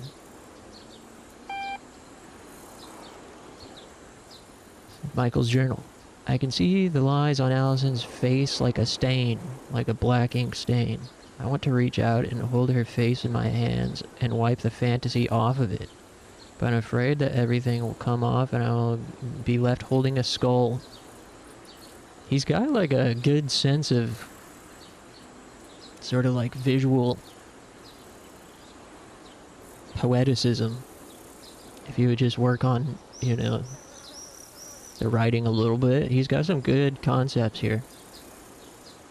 I put the television in Jody's room, get a dog. My God, what lies. A puppy? Come on. She's got to be kidding. I confronted Catherine. I told her how I feel about what she's doing. I laid it on the line. Now I'm going to Turner's office to tell him what's going on. Catherine was there. She was in Turner's office. Why was she dressed like that? Were they on a date? What were they talking about? Me, probably. I don't feel I can trust either of them. But Allie seems so happy. God, I'm confused. When Catherine was sitting there, she gave me this sexy smile of hers. God, she's a tease. Dr. Turner has been trying to get me to go to this group therapy thing. The other day, I finally went to one of the meetings. I sat in the car up until the last minute, trying to decide if I really wanted to go inside. It was held at a grade school. All the little kids' drawings were hanging on the walls in the hallway. There's something so amazing about children's drawings. So free and unself-conscious. It's like every kid is born an artistic genius. I used to stare at Jody's drawings with awe. I used to wonder what she was thinking about the time she did them. Why did she choose that particular color? What did they mean? I was so proud she was my child. Because of her thoughts and dreams came from me. I could hear the therapy group talking in the classroom. A woman was telling about her grief. How it's so overwhelming it made her choke. She said she didn't want to speak to anyone. She didn't even stand to have people look at her. She wanted to go to a desert island and be alone until she died. I stared at the drawings. Then I walked down the dark hall and out of the building. I wanted to tell Dr. Turner about the scarecrow dream when I saw him. I wanted to ask him what he thought it meant. I guess I don't trust anybody enough to tell them these things, not even a doctor of psychiatry's. Maybe I don't trust Dr. Turner. Once, years before the accident, I saw him at a concert at the Civic Music Center. I didn't know who he was back then. I mean, I didn't know he was a shrink.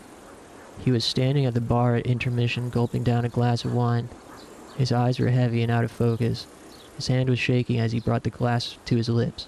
A young man walked up to Turner, smiled, and apologized for something that had happened between them last week. Turner gave him a cold sneer and told him to fuck off. That little scene stuck with me. I tried to imagine what their relationship was all about. What did Dr. Turner hate this man? Or why did he hate this man? What had the guy done to inspire such anger?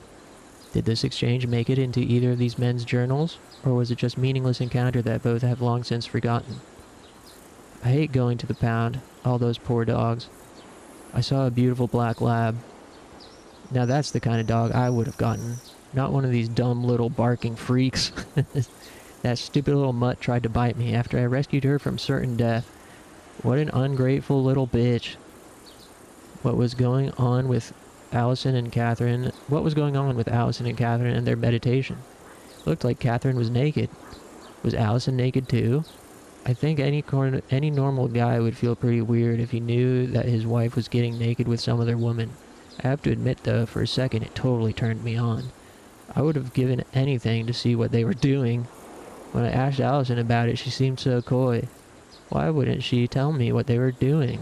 And Catherine, she looked smug, like the cat that's eaten the canary. At night, I want to hold her in my arms so badly that my stomach aches. I want to smell her skin and hold her breasts and press against her body. Who am I writing about here, Catherine or Allison? I haven't touched anyone for so long. Sometimes my skin feels brittle, like the shell of an egg. I can't take this denial much longer. I fantasize about her all the time. What is wrong with me? Catherine was naked. I know she was naked. Was Allison naked too? Was she? Allison had a friend in college who was bisexual. This guy has so many college stories. One summer after we were married, this woman came and stayed with us for a couple weeks. She was really attractive and funny, and she was practically a nudist. She would lounge around all day in just a towel. Allison started doing the same thing. Once I walked in on them lying on our bed. They were totally naked and laughing like little girls. They looked so beautiful together, I wanted to join them. Just thinking about the two of them like that made me incredibly aroused. One night the three of us got drunk. Allison's friend playfully suggested that we have a threesome. Allison actually said it might be kind of fun. I was all for it, but then Allison chickened out. She said she couldn't do it with her because she was her friend. Could she do it with a stranger? Why do I keep going over this in my mind? I have to stop thinking about it. I have to get out of here. I called Leon and told him I was coming back to work. I can't sleep again. A crow woke me up. It was fighting with a blue jay outside our window. On my 10th birthday, my dad bought me a .22 rifle. I was excited. I immediately went to the woods looking for a deer or a rabbit. Told Dad that I would bring back dinner. After a couple hours, I hadn't seen anything. I was humiliated and angry. A huge black crow flew up and landed in the branches above me. It looked at me strangely, cocked its head to the side. Then it started to caw. The harsh sound was annoying. The crow kept it up. After a while, it seemed like a bird was mocking me. "Get out of here," I screamed. It crowed louder. Suddenly, a strange fury overcame me. I felt my spine tingle. I grabbed the rifle and fired a shot at the animal. The crow let out a screech and fell to the ground at my feet. I was astonished. I had never even fired a gun before. My first shot took that bastard down. Dad would be so proud. Then I realized with horror that the crow was still alive. Still alive, but terribly wounded. Suffering. I had shot him in the wing. He would never fly again. He was helpless. He hauled himself up and tried to flap his broken wing. He stared at me, his mouth open, and screamed. His black eyes were more piercing than anything I'd ever seen. I didn't know what to do. I couldn't leave him there to suffer, to be attacked and eaten by some other animal. So I shot him again. This blew off part of his leg. Jesus, he shrieked louder. Strange resentment for this creature started to overcome me. How dare it accuse me? How dare it make me feel guilty? I hadn't meant to hurt it. I was filled with searing, hateful violence. I started beating him with the butt of the rifle, beat him to a pulp in a wild, vicious tantrum. The 22 cracked and broke. I left them there, the gun and the crow, and I ran crying home. When I told Dad what happened, he didn't say a word. He just shook his head.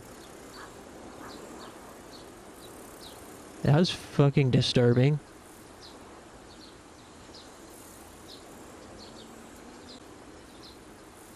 I think Michael's journals have been the most interesting.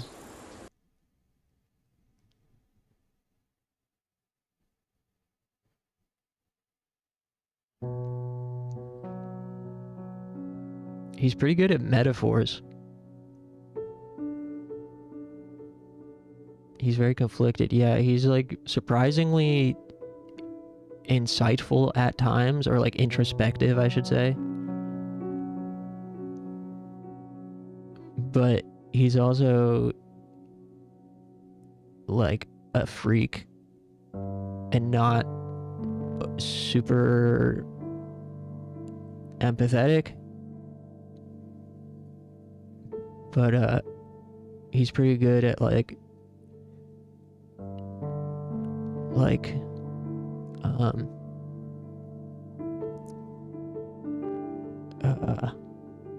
recognizing some of his dark feelings and like putting them into metaphors and stuff.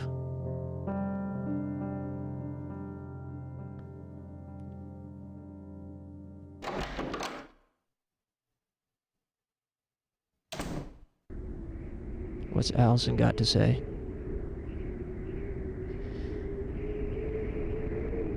I made pancakes and Michael decided that Jody should have a new dog. Jody's first dog ate slug poison and died a horrible death. Jody decided to name her Punky. Catherine is my best friend in the world. Jody loves her too. That's it? Wow. I guess if she has less to say in her journal, that's a good thing.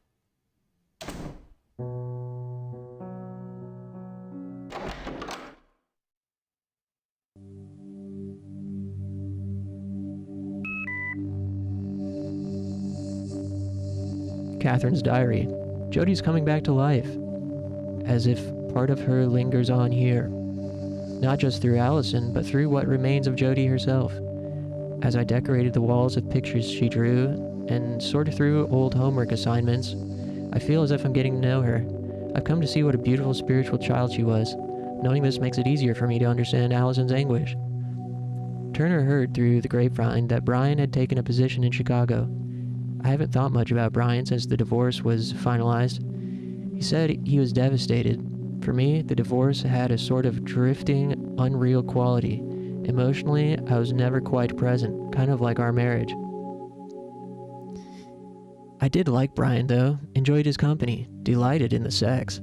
I'd never met a man so eager to please a woman, and so grateful having had the privilege, but I could never have loved him completely.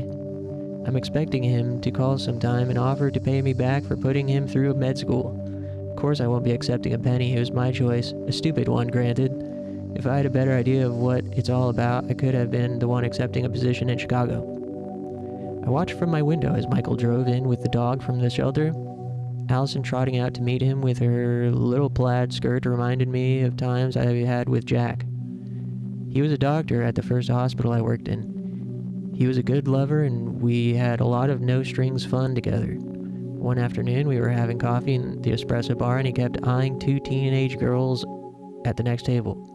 They were dressed in private school uniforms with plaid skirts and white blouses. He was distracted and almost absent from our conversation. I didn't complain or say a word about it, but the next time he came to pick me up, I answered the door in a white blouse and tie and plaid skirt. He dropped to his knees in the doorway. We never left my apartment for 3 days. It's amazing what a woman can do to a man with a simple choice of wardrobe. Yeesh. From Sig NSX. I want you to help me. I was a bottle baby. I need some therapy. We still don't know who Sig at NSX is. Piss boy?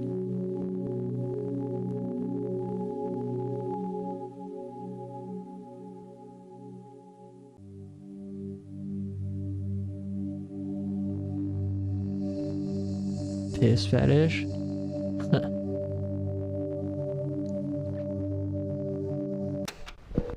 I went to see Turner today. He didn't know I was coming. I wore a sexy dress as an extra surprise.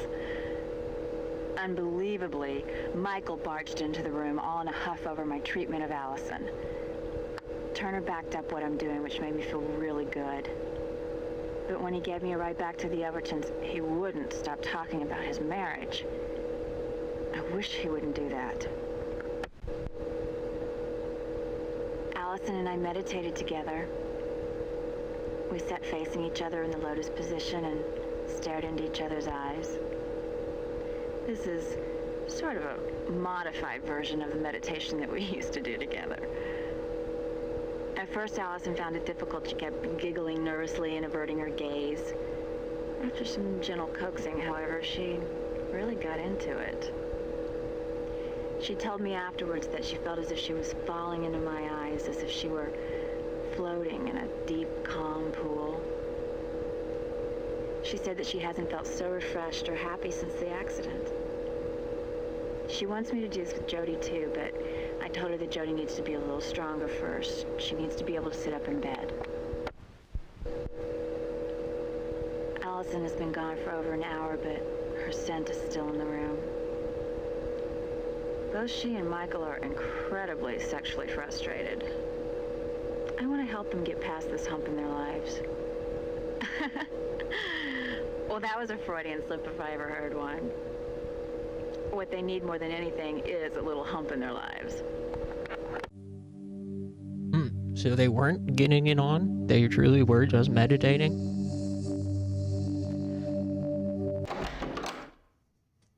Yeah, where is everyone?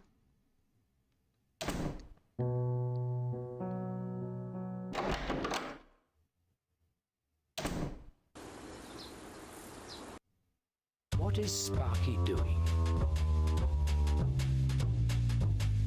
What is Sparky doing? Digging? Digging for a bone. Why do Daddy and Mummy live in separate doghouses? They want their privacy. They don't like each other. Daddy has fleas. Mommy snores. They want privacy. Would you lick yourself if you could? Yeah. No. Why is Sparky licking himself? Because it itches. Because he's nasty. Because Daddy put peanut butter on his balls. Ugh. How does Sparky feel about his little brother Yippee? Hates him, loves him, doesn't feel anything for Yippee.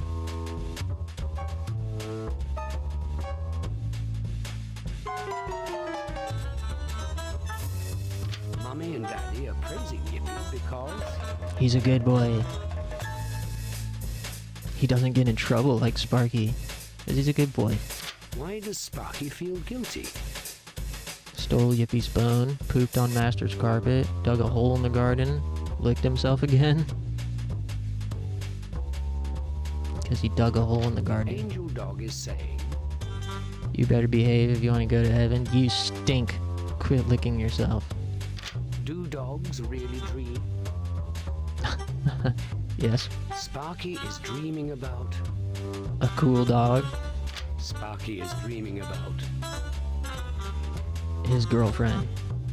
I dream about sex all the time. False. Sparky is... Having fun. Getting dinner. Getting too old to be doing this?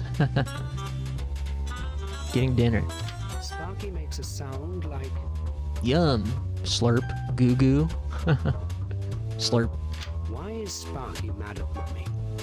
Because she would not give him any more milk. Because he's jealous of Daddy. He's not mad, he's just playing.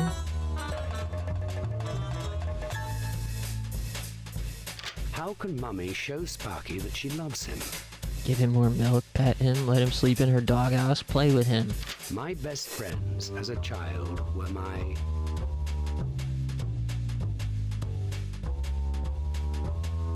classmates. Sparky says... You're a bad toy. Go get me a kitty, pull my finger. You told on me. You're a bad toy. Some of the funnest times I've ever had included knives. What the fuck?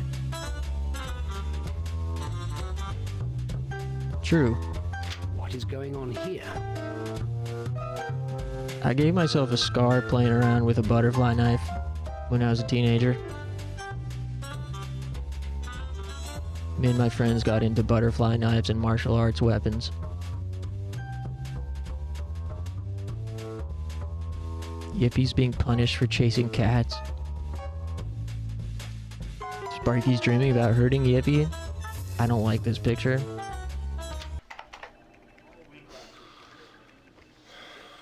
So he's back to work.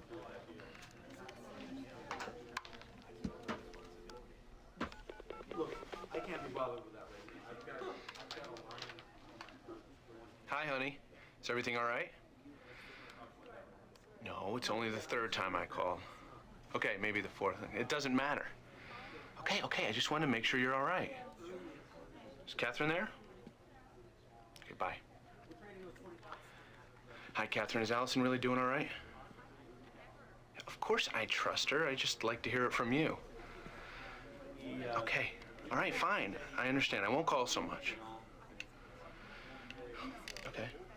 I was thinking maybe I'll pick something up for dinner. Chinese food or... Oh, you have? Okay. Bye. If you want to sell today, you can, but I hold on. This is Michael Overton. Welcome back, stranger. Thanks. It's good to be back. Can I buy you lunch? Oh, no, not today. I need to get settled. Work wife? How's Allison? Oh, well, I guess she's doing better now that the nurse has arrived. I always wanted to be a nurse.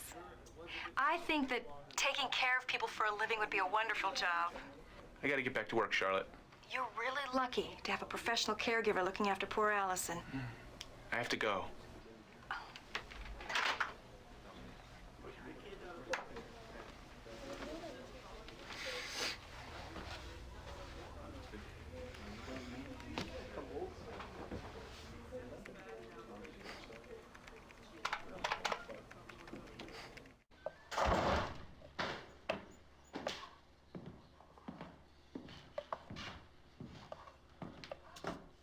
Hi. That pie I smell in the oven? Yes, it is.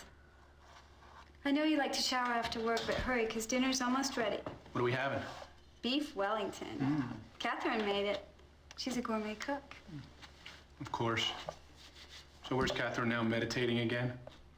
Yes, it's really good for the digestion. I already did it. Now go and hurry, because dinner's going to be ready in a minute. Oh, and look what Catherine did to Jody's room. Maybe you should get some boots. They make a special TV producer, designer, Hiki.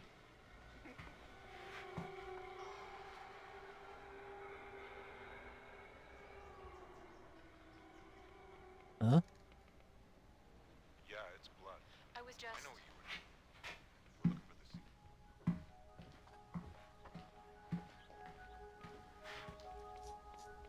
Catherine? Catherine?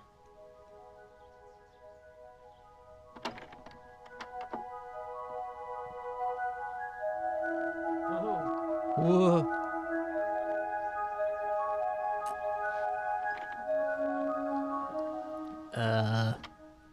I'll be leaving now.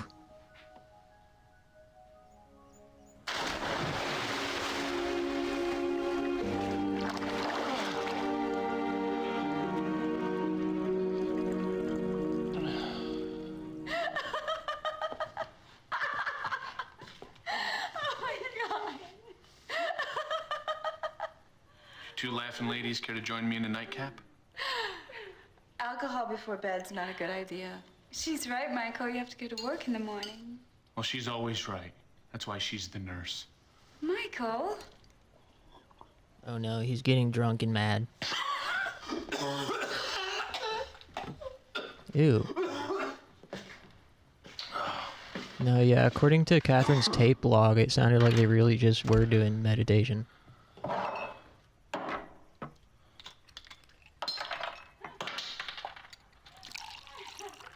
They're besties. Did he just take pills? Or did he just pour another glass is all? Sounds like, I guess he just poured another glass.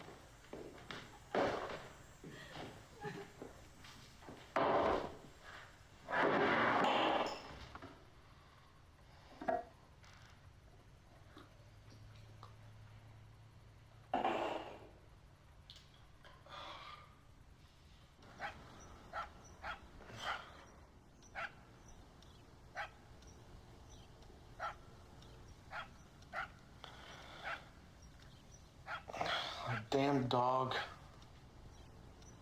You better hurry, Michael. You're gonna be late for work. Jesus, what time is it?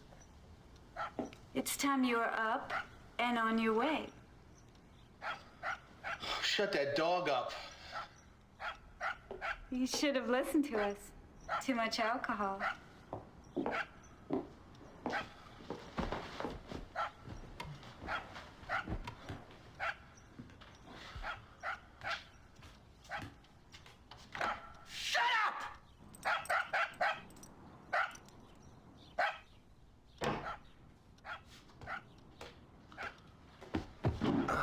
Yeah, it could be up to the viewer or like depending on your choices.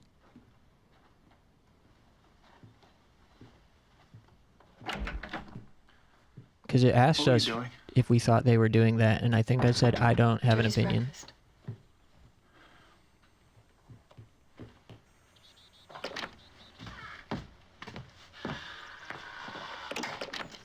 Oh, Michael, I need you to pick up some things for Jody's party. What party?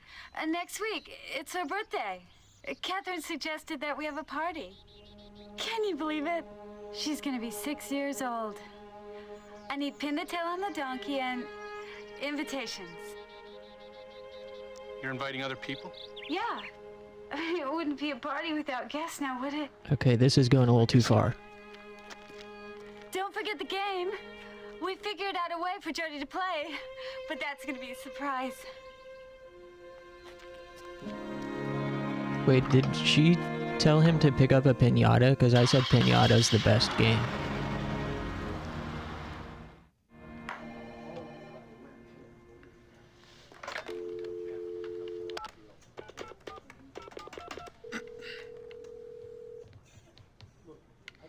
Mrs. Greenstreet. Yes, it is Michael Overton. Getting to recognize my voice, huh? He's in Portland. Oh, I'm sorry to hear that. Well, yes, it is kind of important. No, I don't want you to refer me to anyone else. 2 days. Well, when he checks in, can you just let him know I called? I hope his brother feels better. Massive coronary. Yeah, okay. Yeah, I understand. Thank you. God damn it!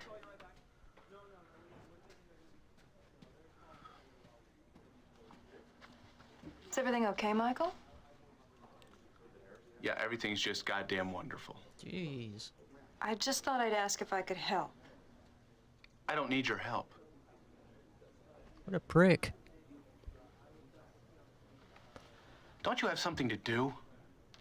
The hell? What's up your ass? This is not gonna end well. He's getting worse.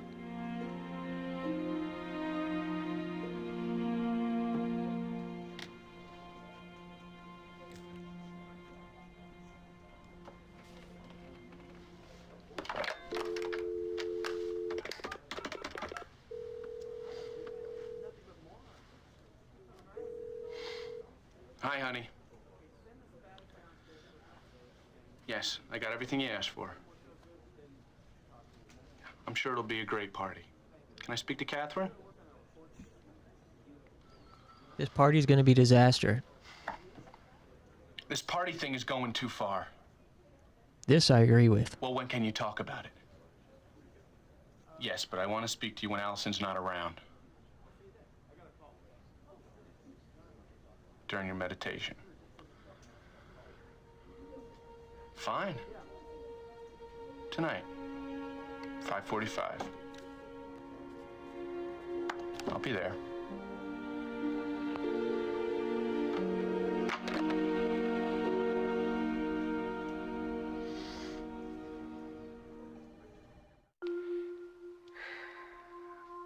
I'm glad that Catherine and Michael are finally going to talk.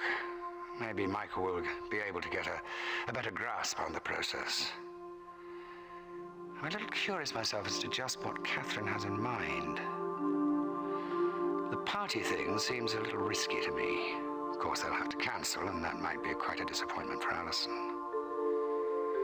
On the other hand, maybe she's preparing Allison for future disappointments. I really don't know what to think. How about you?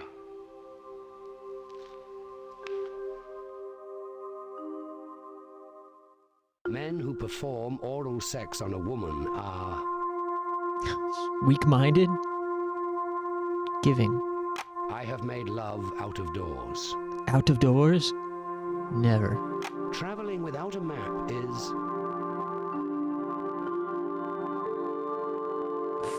Impossible.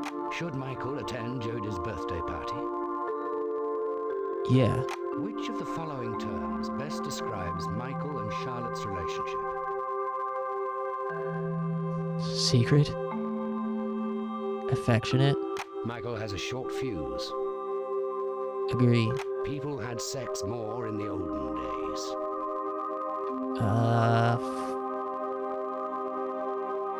They probably had about the same. Michael is clearly hiding something.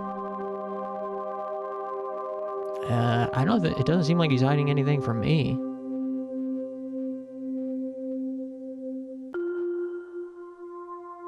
I wouldn't mind having Catherine live in my home.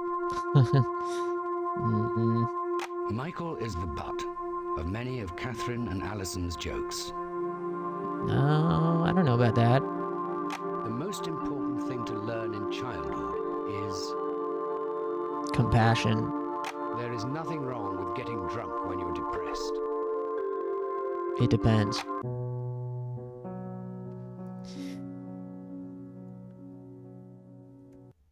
I need to use the bathroom again.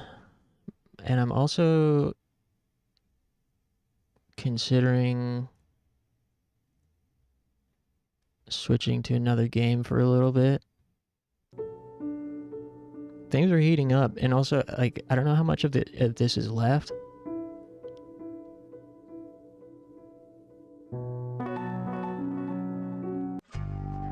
We're on episode 8.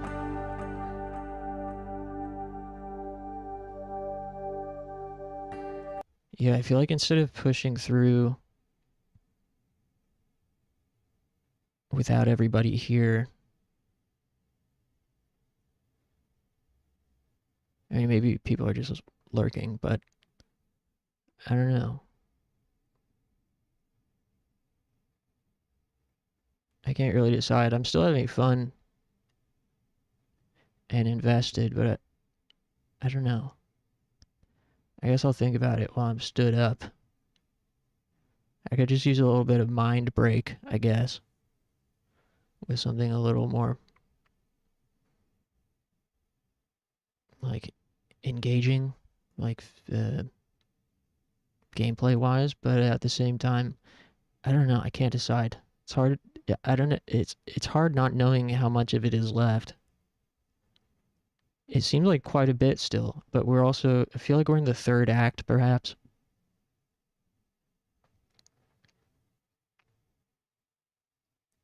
If we just watched episode 8,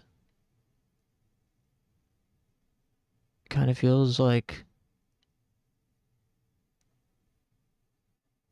There might be 13 episodes.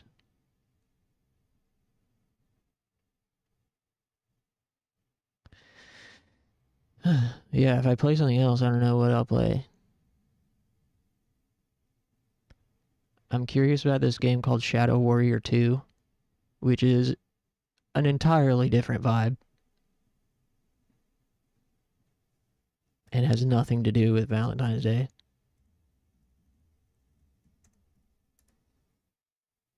But yeah, maybe something that's a little less narrative heavy for a minute. When we can still go back to TLG.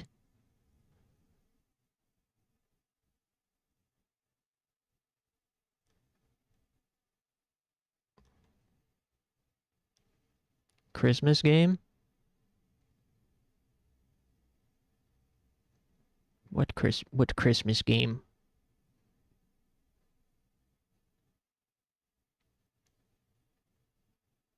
Everything is a Christmas game if you try hard enough. That's true. That is a good point.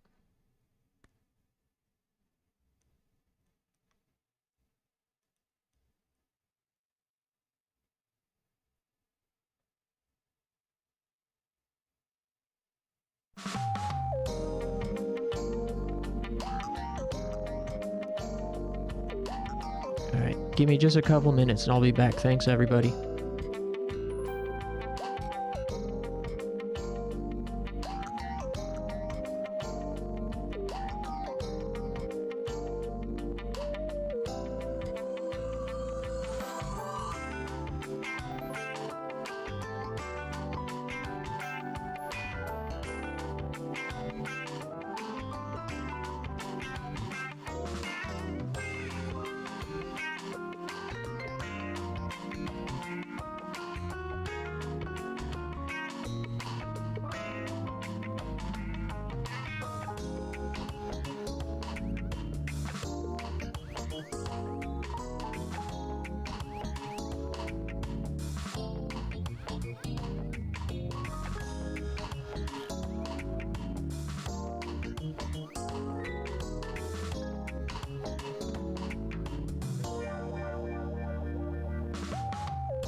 Hey.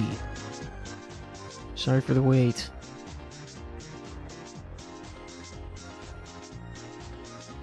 Yo, what up, Day? How's it going, man?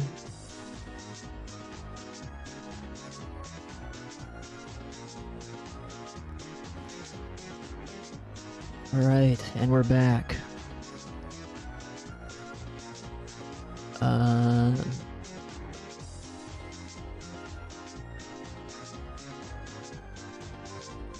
So, what should we do from here? Should we try to keep trucking with TLG, or take a break with something more action-oriented? I'm down for anything. Fortnite? Hey, Talon.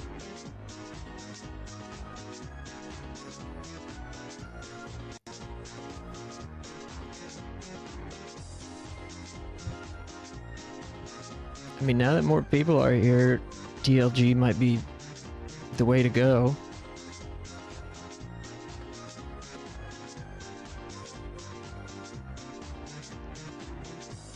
You did say anything? Oh, well,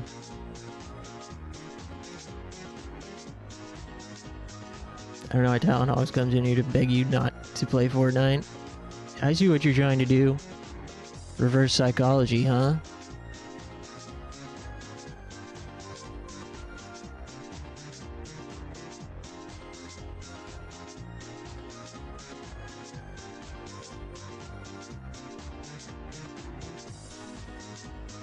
I did compile a list last night of normie games I want to play on stream. I want to try out Wolfenstein New Order. I want to try Wolfenstein New Order and Young Bloods and Old Bloods and Wolfenstein 2. And I want to play Ace Combat 7, and I want to play Warhammer 40k Space Hulk, and I want to play Shadow Warrior 2, and I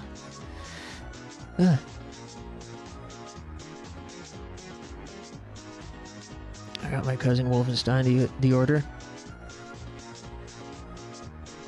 Yeah, I liked Wolfenstein Enemy Territory a lot when I was growing up, but I haven't played any of the ones since then.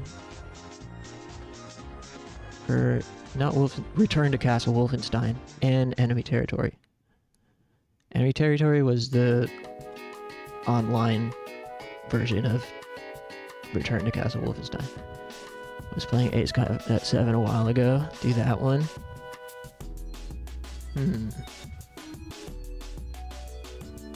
Also, crap, I should have made some oatmeal while I was up.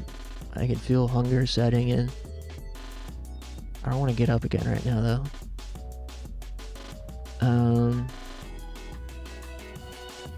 Ace Combat 7 feels like a lot right now. Do it now? Alright, fine. Fake break. This will take a second. I'm gonna just pop it in the microwave. Hold on.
Okay.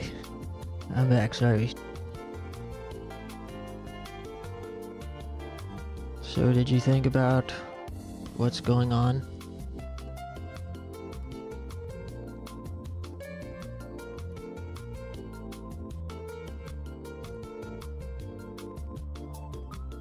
Should we use the random picker wheel?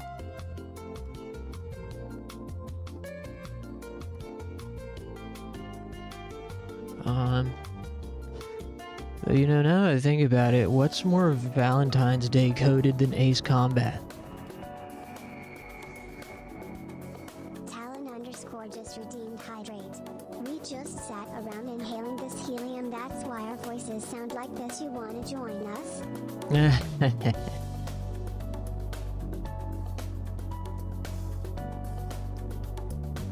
Man, there's nothing more entertaining when you're a child than inhaling helium. Well, I guess even to this day, as an adult, it's entertaining too. You gotta be so for real, join our cult? What cult? Craving Tulip?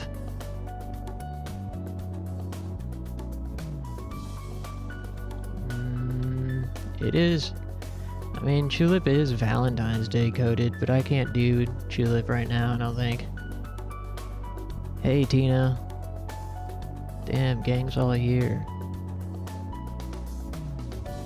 You wanna get in on this helium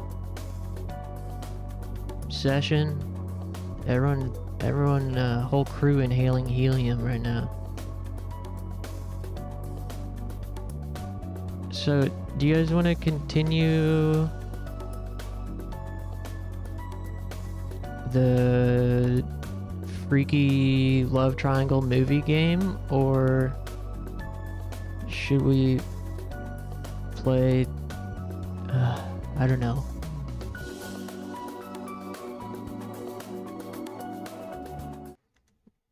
Either the freaky love triangle movie game, or maybe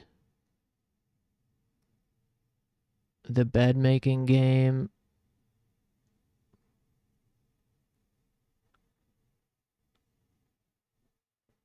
I mean, it would be great to beat Tender Loving Gay tonight. It's just hard to know how close we are to the end. It is already on still.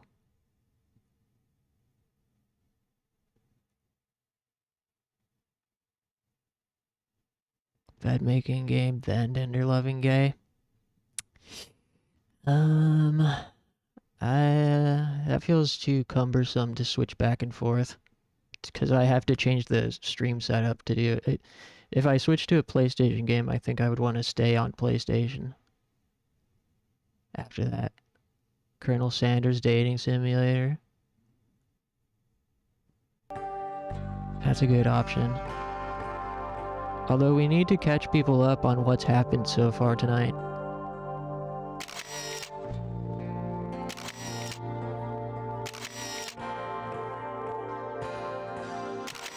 The only logical thing to do is decide this democratically. Gay dating sim Markiplier played? No. But there's like a million of those. That's a whole subgenre in Japan, otome. Otome games.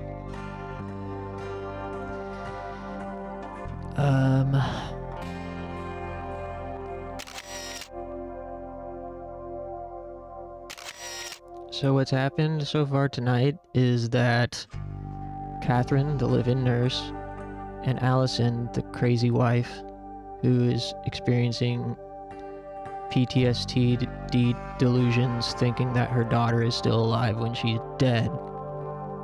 And these two have been getting closer. And it almost seems like there's some kind of lesbian thing going on between them. though to be determined. Meanwhile, Michael is getting more and more impatient and jealous, and he thinks that Catherine is feeding too much into... He thinks that Catherine is feeding too much into Allison's delusions. They forced him to get a dog. Although, when he brought home the dog, Allison smooched him for the first time in like 6 months. On a peck on the lips. So that was progress. But now he's also suspicious of Dr. Turner, who is Catherine's boss, and they're sort of like family psychiatrist.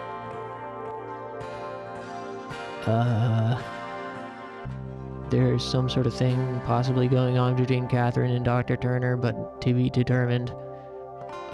Catherine is also a freak and used like mommy-child roleplay, sex therapy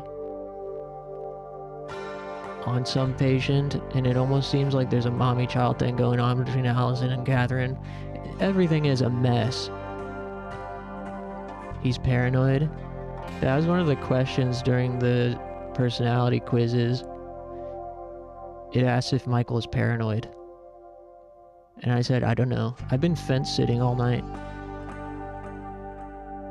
Everyone knows he's trying to steal his wife.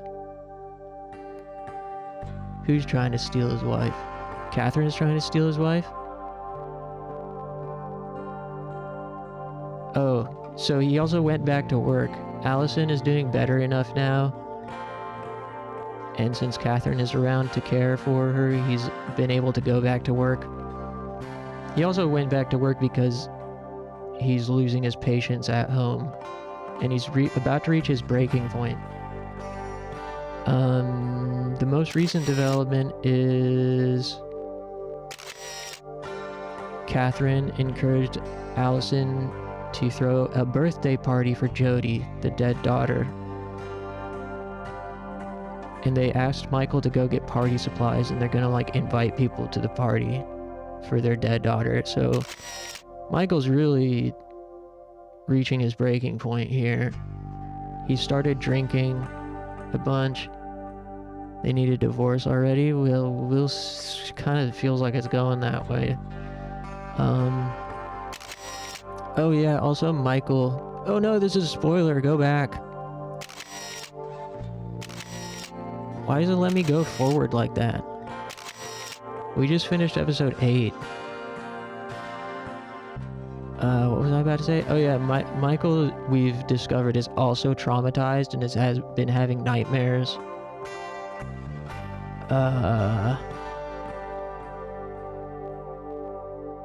He's having nightmares.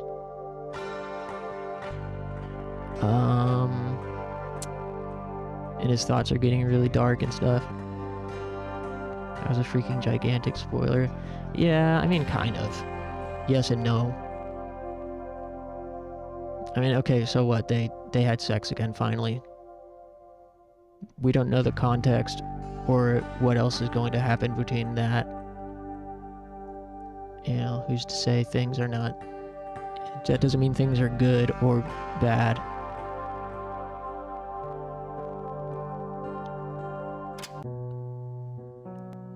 But anyways, so the last scene was Michael losing his patience at the office.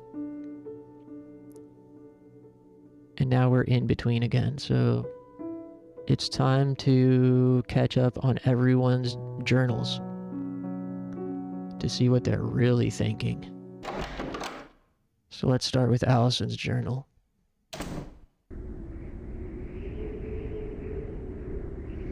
Catherine thinks it will be good for Jody to see others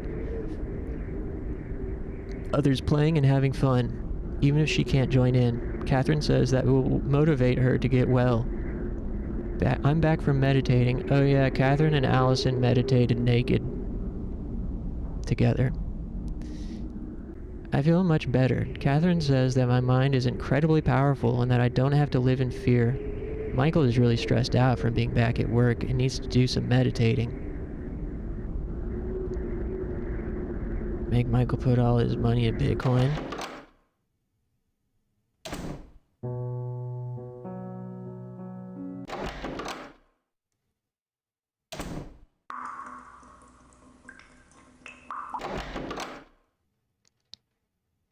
Alright, let's catch up on Catherine's journal.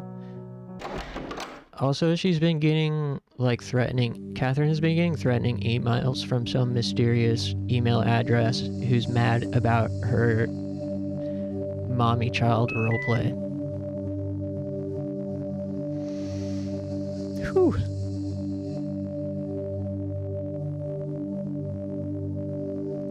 Alright. Let me lock in. This is a lot. Catherine's personal diary. I had a vivid dream.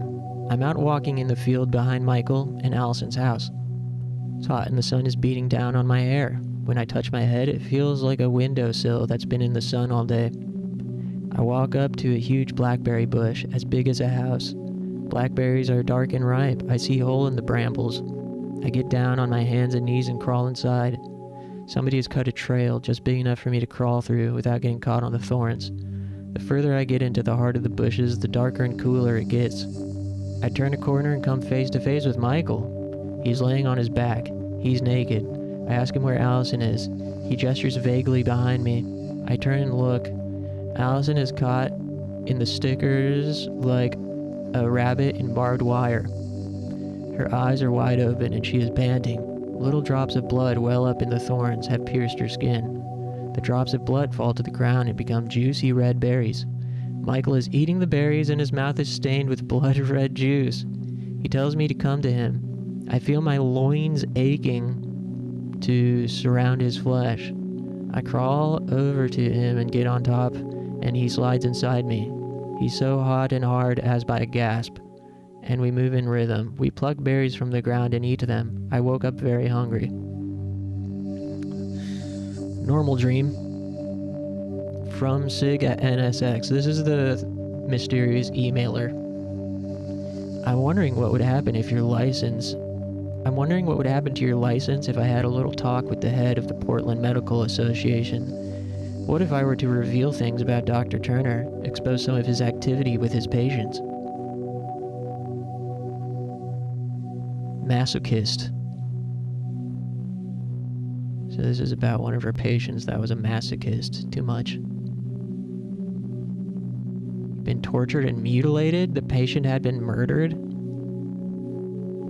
Yeesh. She was reluctant to hurt her husband.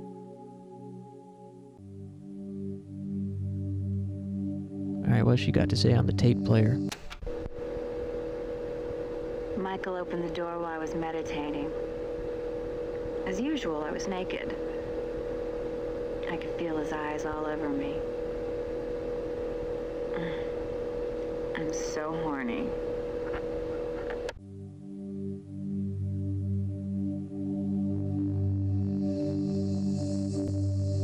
That was it. Tell us something we don't know.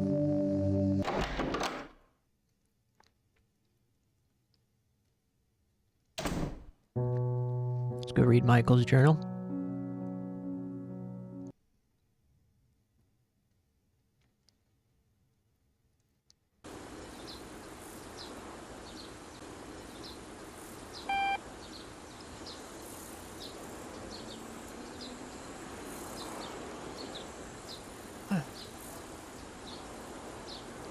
So many thoughts running through my head. I shouldn't have drank so much tonight. Work was hellish. Everybody kept looking at me like I was some kind of weird animal in a cage. When I got home, I was so stressed out, I could have beat that stupid dog to death with a stick. Allison was cooking, though. She surprised the hell out of me. She hadn't cooked since the day of the accident. For a second, it felt like I'd stepped back in time. It was wonderful. I wanted to run upstairs and thank Catherine for bringing my wife back to me. But then I saw Jody's room. I felt like I had walked into an episode of The Twilight Zone. It was unreal. The attention to detail is maniacal. Oh yeah, Catherine, redecorated Jody's room to make it seem like Jody was living in there, so toys were on the ground, etc. toys scattered about, the sleeve of a shirt sticking out from the dresser, a crayon mark in the wall. It's terrifying. I feel such anger towards her as I write this, and yet I can't stop thinking about her. I went charging into her room to finally have it out with her, but when I opened the door, she was sitting there, meditating in the lotus position, completely nude. Couldn't turn my eyes away. Her back was straight, the curve of her spine perfect. With her shoulders, full breasts were awesome. Wait, what? With her shoulders up, her full breasts were awesome. Her skin was smooth and tight. Curve of her waist was feminine, blah blah blah. I imagined running my hand down her spine, touching her boobs, kissing her back. She didn't move a limb or shift her weight. She simply continued to stare forward, concentration unbroken. I didn't want to stop looking at her. I shut the door slowly, stood there feeling weak. I wanted to peek in again, wanted to touch her so badly. I fantasized about walking to her door, taking off my clothes and sitting next to her. So I jumped in the cold swimming pool, and now I'm drunk. Everyone knew it was... Everyone knew it before we arrived at the hospital, but no one said it. Later I found out that it was a technique. The idea was to ease the patients into the realization that their child is dead. They went so far as to work at reviving her, filling me with false hope. Goddamn bastards. Allison was already upstairs getting x-rays. So he's talking about the experience after their car accident. I sat in the waiting room alone, the other people staring at me with their stupid pity. The nurse came to me first. She wore her death mask. They have a way of saying it without uttering a word. It was as if though death itself had possessed them for a short time. It uses them to announce its victory. I followed the nurse to the examination room where the doctor stood beside the body. I heard a strange, agonized sob. I realized a moment later that the sound emanated from me. It was as if I was watching a scene from a movie. There lay my beautiful daughter, crushed, broken, dead. The doctor said, "I'm sorry," but I didn't blame him. I couldn't blame anyone but myself. I took her hand into mine and wished away her death with all my heart. I can almost feel those cool fingers in my hand now. Who can I talk to? I'm so alone. When Jody couldn't sleep at night, I would tell her stories. She loved hearing my silly stories, and she would help me come up with the plots. We created a whole world populated by talking cats who lived in castles and fought jousts against dogs. Would it be horrible if I were to pretend that Jody is sitting here in my lap? Would it be sick if I were to tell her a story now? Yes, it would be sick. I'm losing it. I need some sleep. I'm at work. It's lunchtime, so I thought I'd catch up on my journal. Something terrifying happened last night. I woke around 2 in the morning. I'd fallen asleep on the sofa, still buzzing from alcohol. Staggered upstairs and heard a strange sound. A soft, childlike moaning coming from Jody's room. My heart started beating wildly. It wasn't just my imagination. I hear a clear, terrifyingly real moan coming from Jody's room. Couldn't force myself to look in the room. I must have still been drunk. Maybe I was dreaming. What is going on? Am I losing my mind? I got the runaround from Dr. Turner's secretary. She is really a bitter, nasty woman. She told me that he's in Portland. Why didn't he call me? Why didn't he tell me he was leaving? I have to tell him about the birthday party. This is too much. This birthday thing is going overboard. I actually went to a toy store today and bought a pin the tail on the donkey game for my dead kid. Duncan and I went and played tennis at lunch. Kept missing shots. Finally I got so mad I smashed my racket into the concrete and broke it in half. I'm going to have it out with Catherine.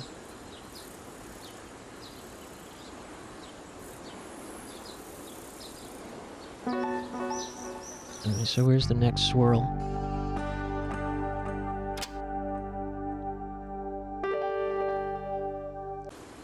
Oh, it's got fast travel.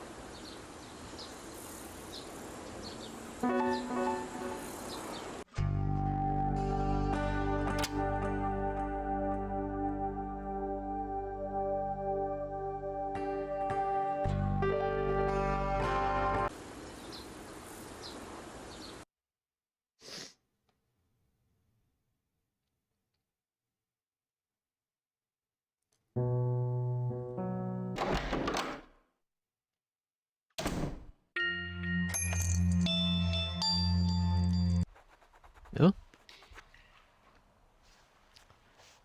Huh? Pretty good, huh? She's drawing new pictures for Jody? I'm a little worried about this meeting with Michael. I'm gonna have to tell him more than I really want to, but I've got to do something. He's getting frustrated to the point where he might actually ask me to leave. And I can't let that happen. This case is far too important. I have an opportunity here to really do something for my patient, and I'm not going to let anything ruin my plans. But I have to be careful. Everything's in a very delicate balance right now. We're building towards an actual cure for Allison, but she's far from ready. I've got to play this thing right. Maybe I should change into something a little more effective. Humana. It looked like she was drawing new pictures. Planting pictures. Right?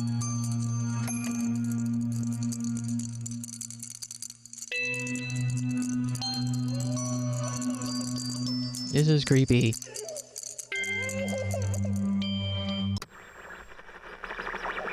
a goddess of love, but the love is of herself. She becomes in reality a writhing exhibitionist to the dismay and bewilderment of her fiancé.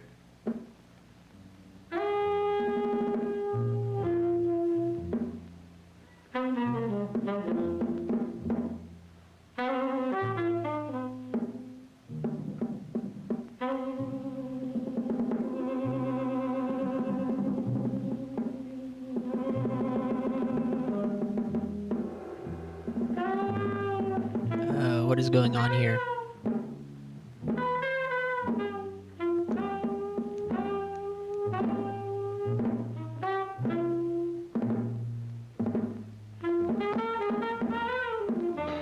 This is boring.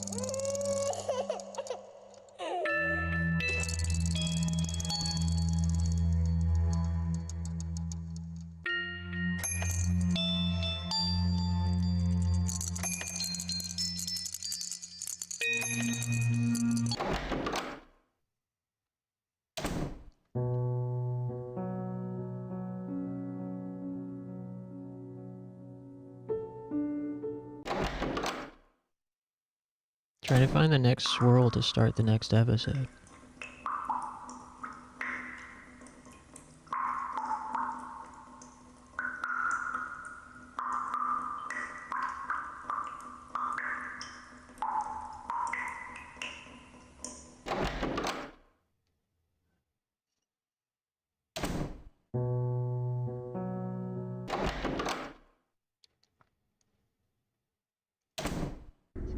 Low-key a horror game, true.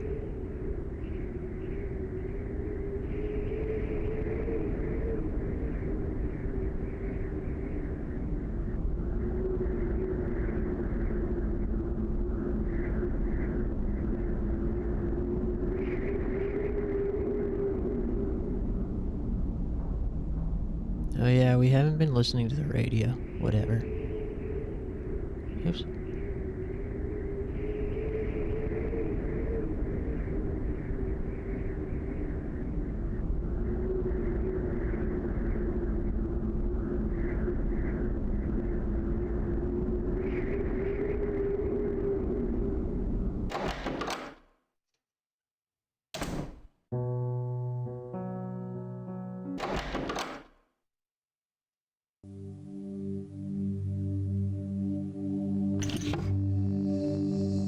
Tantra.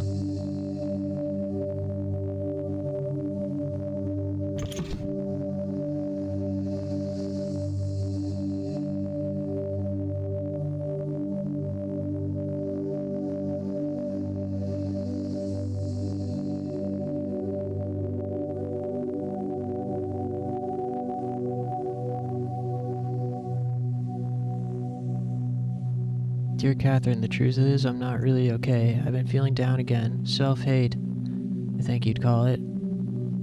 It's all the same to me, just mirrors. I'm depraved less than human. I have a burned, mud-soiled soul. I know you know it. Maybe it's why you liked me. So I cut myself tonight.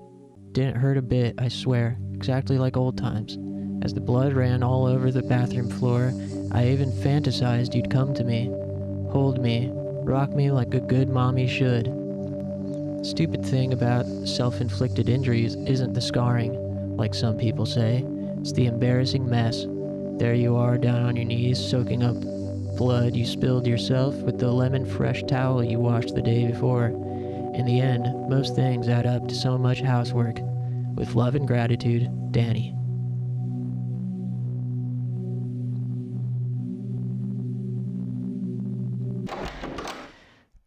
Well, that's fucked up.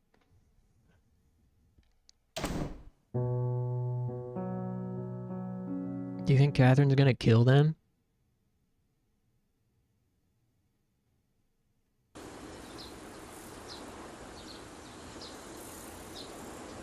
Where's this freaking swirl at?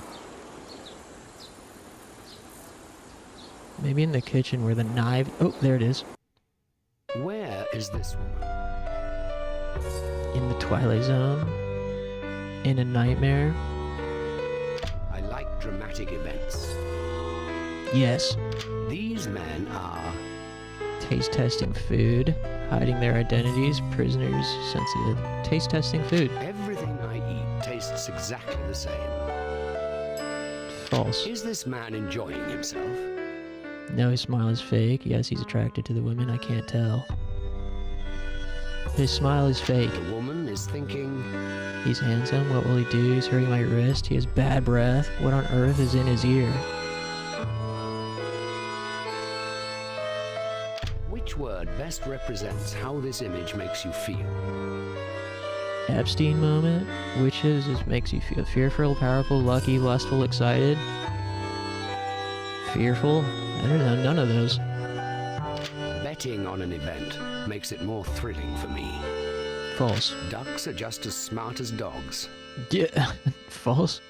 What is this duck doing? Eating the man's nose hairs, kissing his master, shaving the man's whiskers. How does this image make you feel? Interested, disgusted, disturbed, scared. I don't feel anything.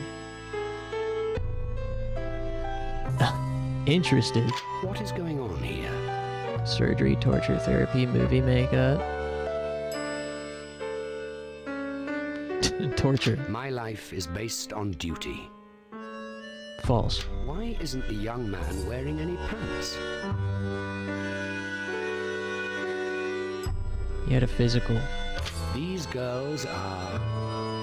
best friends, lovers, wrestlers, Siamese twins. Wrestlers. This photo would be more appealing if the women were... covered in syrup, kissing, naked. These are my only options. I want the most deranged outcome. I want the most horror outcome. I feel like covered with syrup could be an innuendo for blood. Is there any chance this child could accidentally choke on the curtain drawstring? Maybe. Which of these captions is most appropriate for this photo?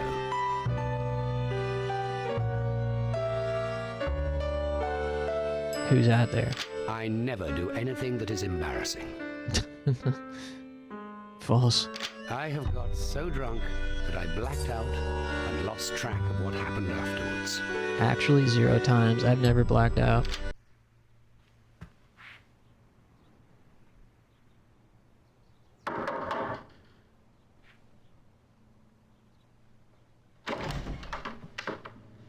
Come in.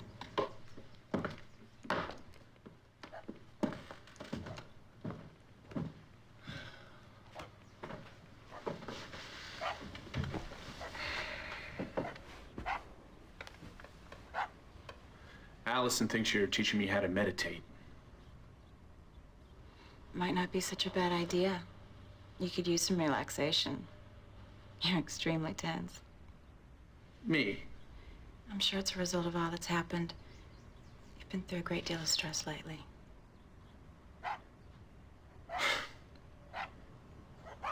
I don't understand why we're supporting Allison's illusion. We're not supporting Allison's illusion, we're supporting Allison. I don't have to tell you how fragile she is. I know.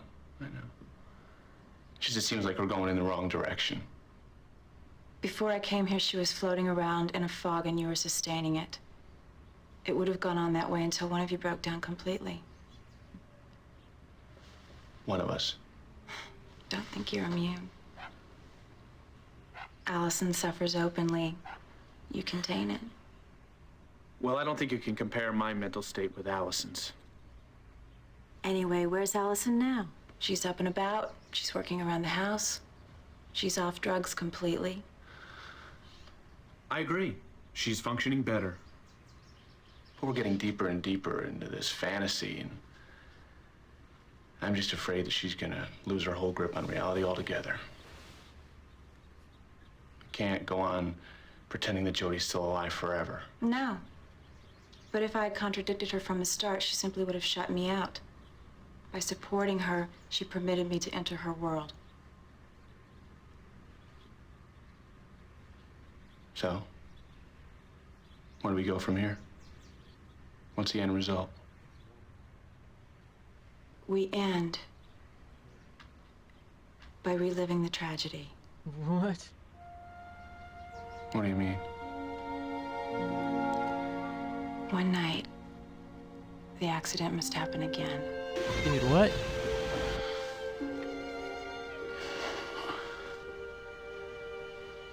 You don't mean we drive back to the same spot? No.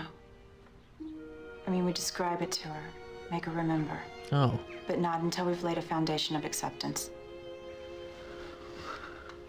It sounds too risky. I don't think I can go through with this. Why don't you come home early tomorrow? Be here when I start my meditation at 5. We can do it together. With Allison? No, I think for now it's best to do it separately. Okay. I guess. Good. Good.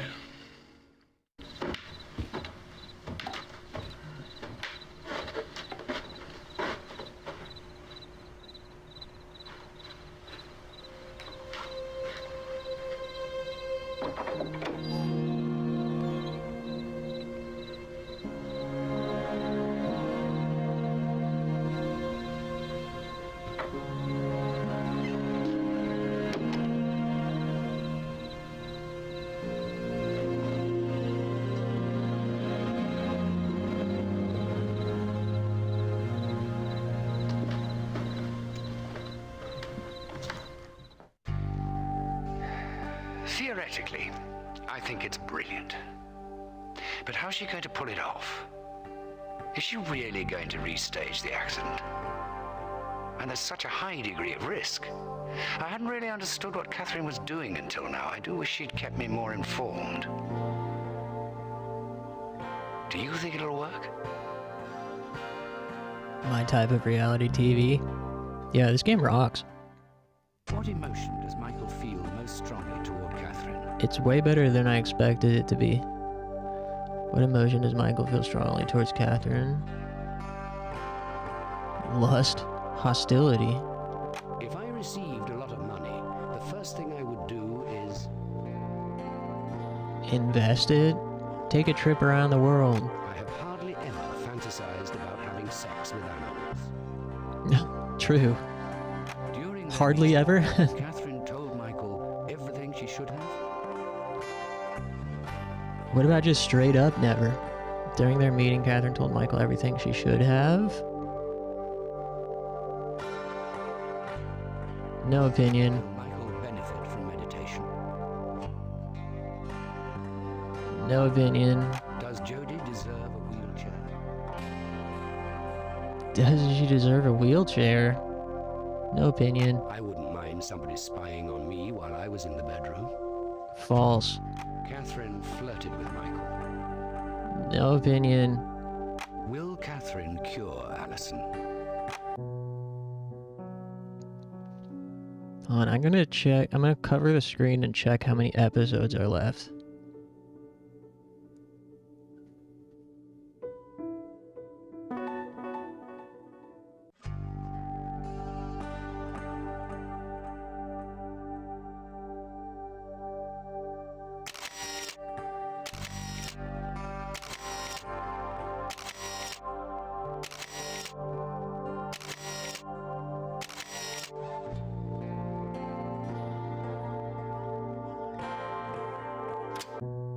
Damn, there's a lot of episodes left.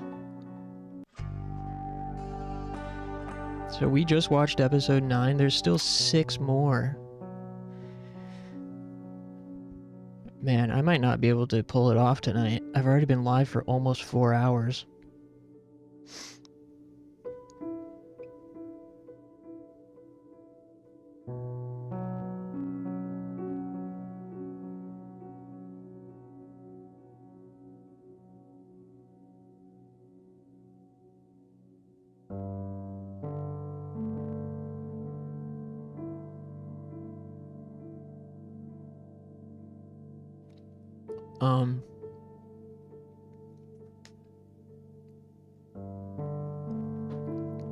Yeah. I think the smart thing would be finish it tomorrow. Not that I'm done gaming tonight yet. But that's a lot.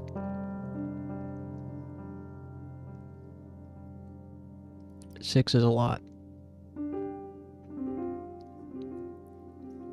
But then the question is,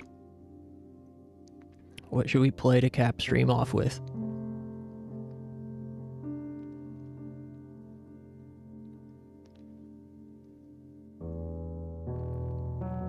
I would be tempted to do some more bed making game.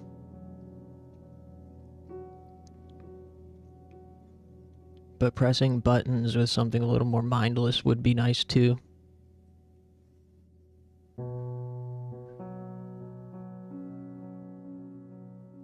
Bed making vote. Alright.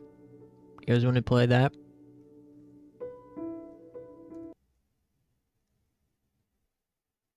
I can always do my mindless button pressing off stream.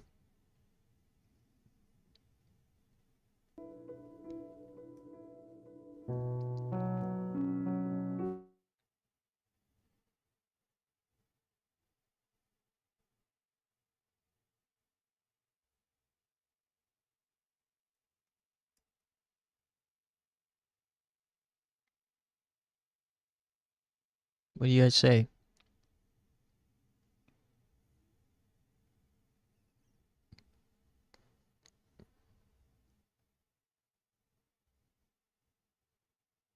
It is Valentine's Day after all.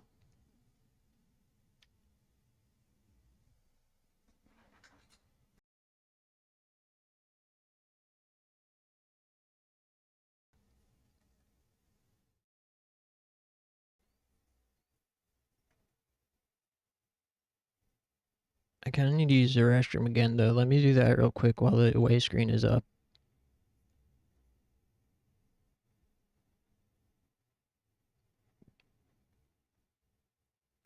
I'll make it quick. Give me just a second.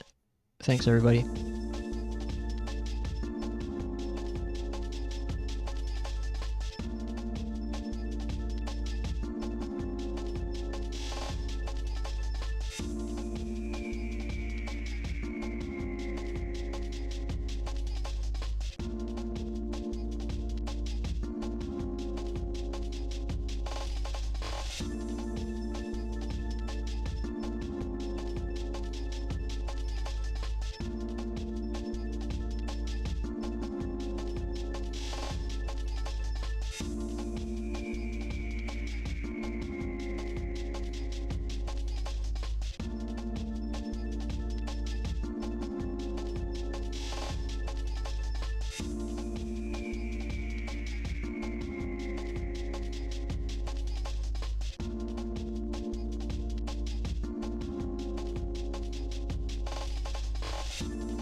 Alright.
Hey, this bed we made has 7 viewers right now. Apparently somebody else had the same idea for Valentine's Day.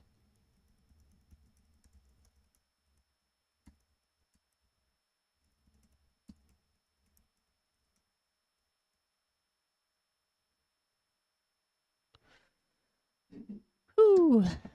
Yeah, I ain't got a whole lot of steam left in me, so I'll have to be heading out soon. But let's get a little bit of progress made here.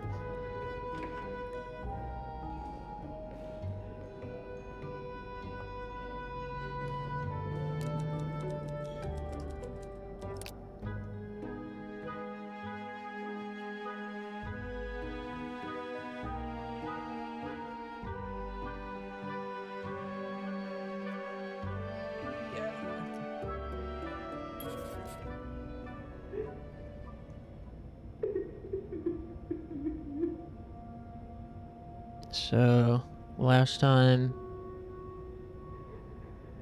Take a break, Unc. Yeah. It's too late for a lunch break.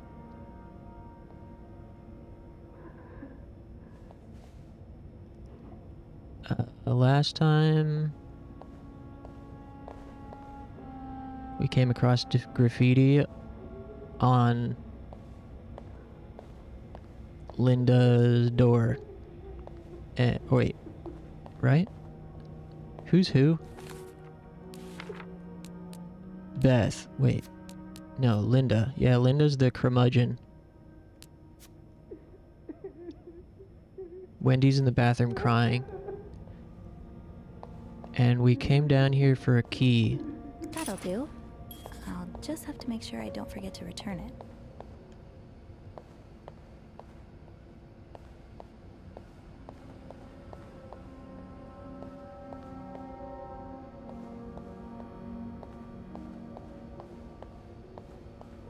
Right, the master key only unlocks the guests' rooms. I'll have to get my keys later. At least I can get into 509 now. I should be able to open 509 now. Back to the 5th floor. Yeah, Linda's not exactly locked. Eugene must be running around trying to keep the hotel in one piece. Hey, Sophie. Oh, hey, Andrew.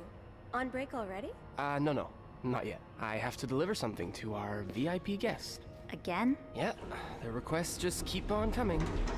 What about you? Aren't you supposed to be in 509? I'm heading up now. I just had to grab Linda's master key before I could continue our investigation. Ah, gotcha. What a day, huh?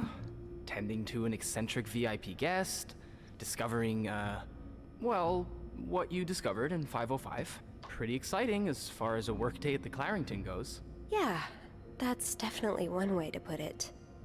That's not all, though. Saw something on Linda's door. While I was looking for my keys, I found some graffiti on Linda's door. No way. What is it? The words, hypocrite bitch, in red lipstick. And, I found a red lipstick inside Wendy's locker, so putting 2 and 2 together... Well, Wendy would have the most obvious motive. You'd have to be living under a rock to miss how Linda's been treating her lately.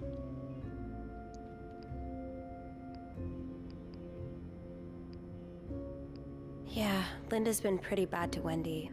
I'm not surprised she snapped. Remember her birthday? Bobby slipped her a slice of cake from the kitchen, and along came Linda to confiscate it, telling Wendy she was doing her a favor. I don't know how Wendy managed to keep her cool. If it had been me, I probably would have burst into tears. Yeah, interpersonal conflict makes for a good read, but in real life it can be a bit much to deal with.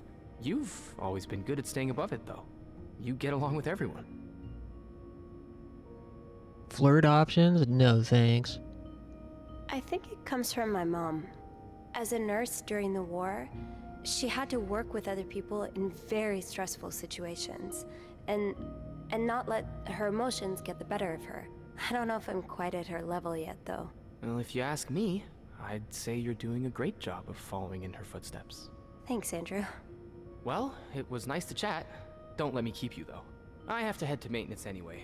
Maybe Eugene can help me find the product our guest of honor is looking for. Yeah, I have to head to we've maintenance. got a lot on our plates today. I'll be ready and waiting for your updates on H&M. Take care. You too. I have to head to the break room. Leave basement, stay a bit longer? Should we snoop on Andrew?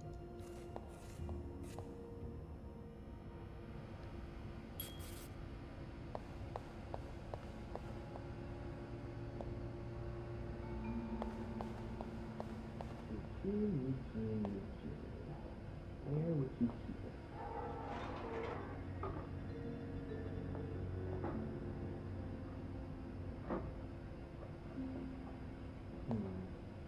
Up there?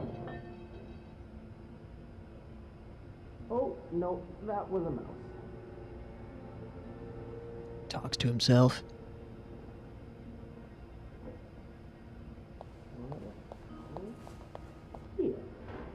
Guys, 100% self-insert. Man, say something interesting. Oh, he's just repeating himself now. Do you guys have an inner monologue? I never ever talk to myself out loud, except in like rare occasions. Because I'm always talking to myself inside my mind. But some of my friends don't have inner monologues and think out loud to themselves even when no one is around. Inner monologue 24/7? Yeah, same. It's torture. What? Huh? Is it... What the fuck? Damn, I thought it was turning like fucking surreal on us. But it was just bugged. Small indie company. Yeah, these fucking after school project ass devs. Whoa, it's snowing. What? Damn. Oh yeah, they said that a blizzard was coming. So this game is not only a secret Christmas game, but also a secret Valentine's Day game.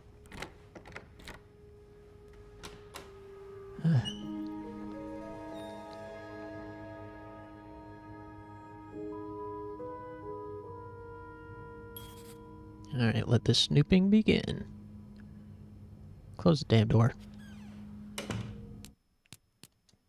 And make a save.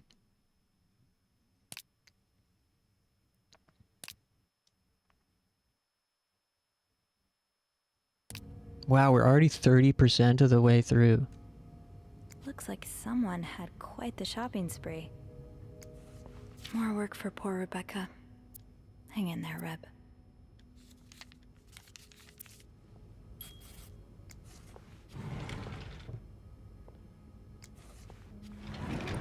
actually a secret Christmas game? Well, it's just because it's snowing outside. See? In the window, it's snowing. So any game with snow in it is a secret Christmas game to me. I'll hold off on throwing this out just yet. The food's practically untouched.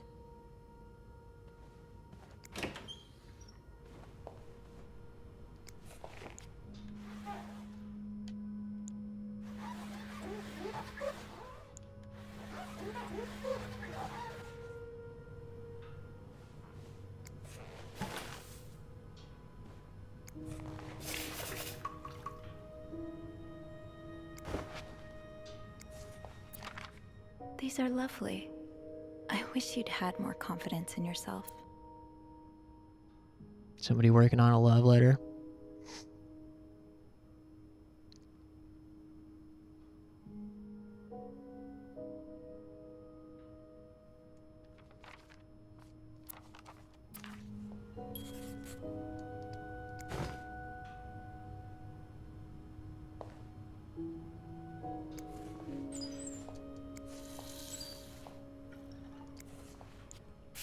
What happens if you just never clean any of the rooms? Like, is there a point in cleaning it?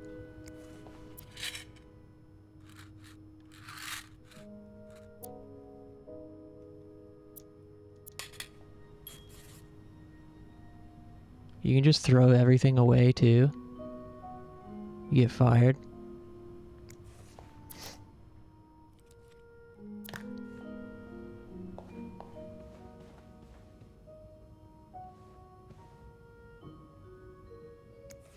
One of our more expensive bottles. Was there a special occasion?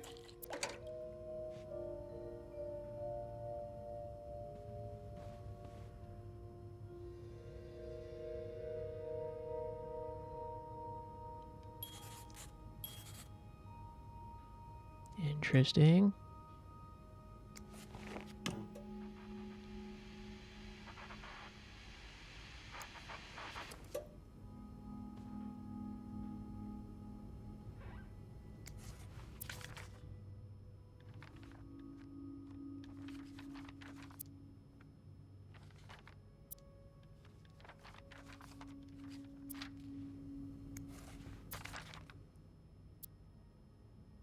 Expenses.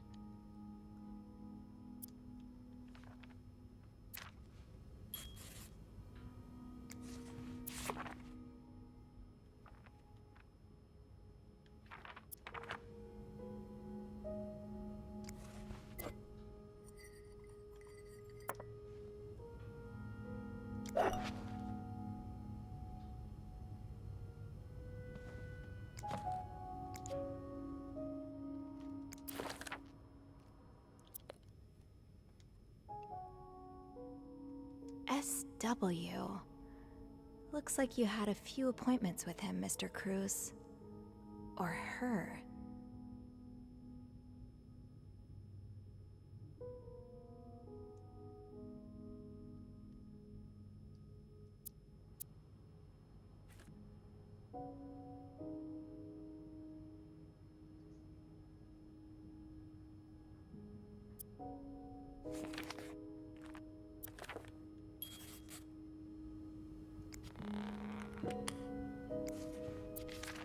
This person looking for you back in Texas, was he really just a co-worker? Dear son, I cannot believe you decided to renew your vows so far away from the family. Your father and I are disappointed, and so are your sisters. Montreal, what a strange destination.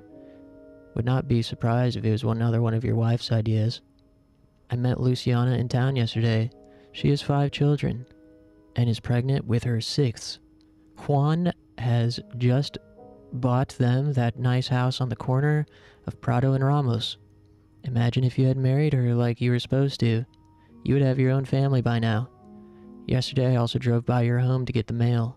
As I was leaving, I met a man who was looking for you. Think he's one of your colleagues from work, but I'm not sure. Told him you were in Montreal and would be back next week. When do you come back? I hope you'll be there for your uncle's birthday party.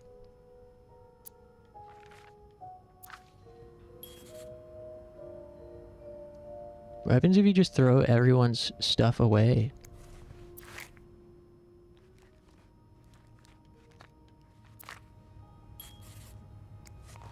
Wow, you look like a couple out of a magazine. These pearls, they look absolutely gorgeous on you. Though, I bet you could make anything look good. Glazing.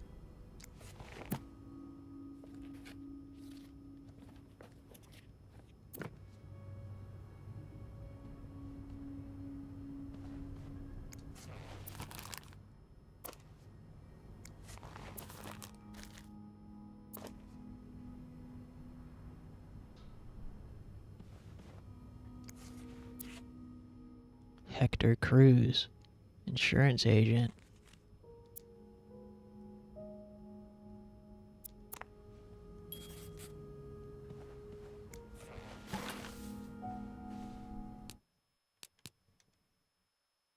Save again before I go in this other room.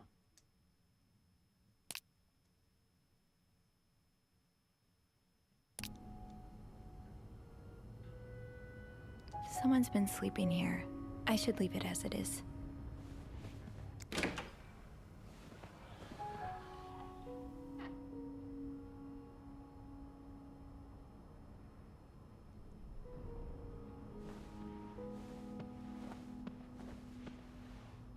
Really great atmosphere.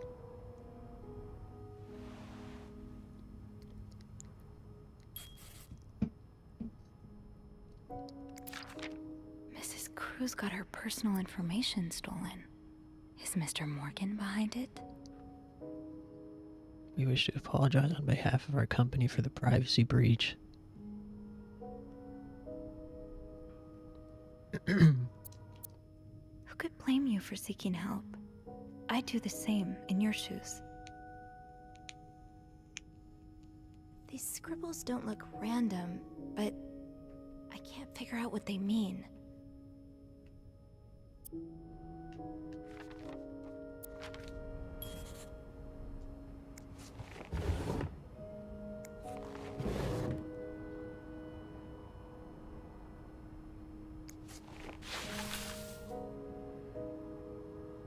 Locked. It looks like the code is made up of 4 letters.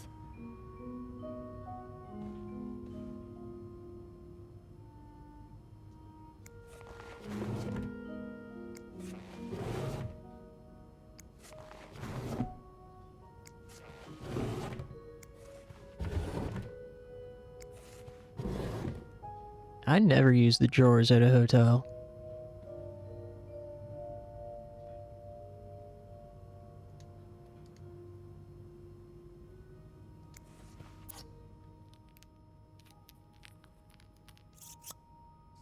This shade is really striking. Whoa. Ain't this the same shade that was the graffiti? Or nah? I have a thing with hotel beds. Yeah, I used to love hotels. I used to love staying at hotels, but these days I'm paranoid about it. Which is sad.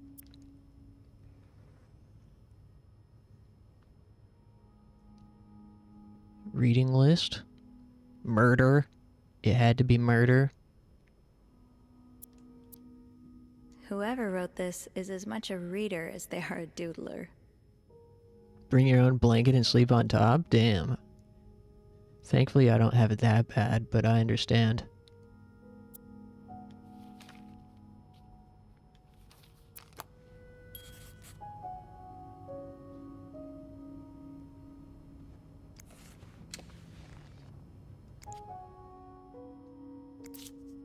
Am I reading this right? The account's been emptied.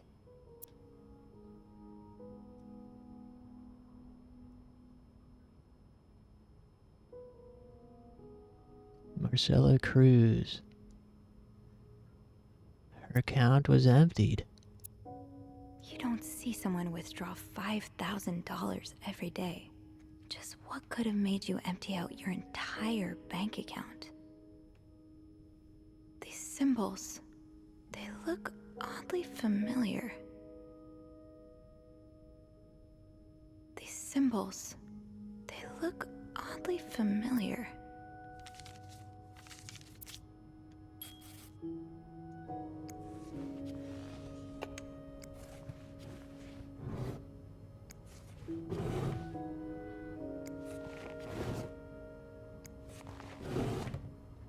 I do still love the vibe and aesthetic of hotels, though. Especially, like, motels.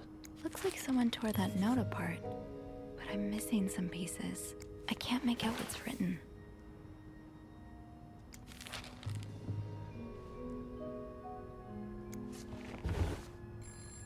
No, the phone is ringing. Hey, I'm not done in here.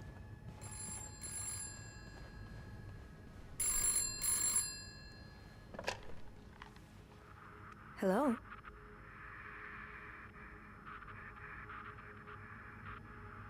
Creepy. Hello? Andrew?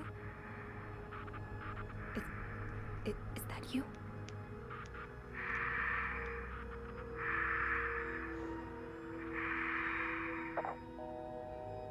What the fuck?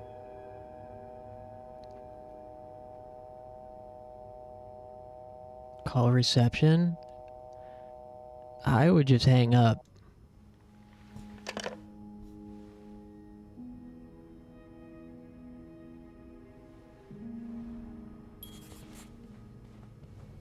Anyways, back to what I was doing.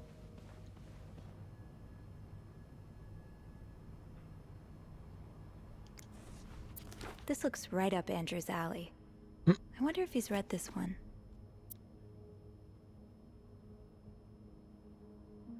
Series of murders. She meets Hugh, a mysterious young man who offers his help in finding the murderer. But soon, Gloria starts to wonder if he is the killer.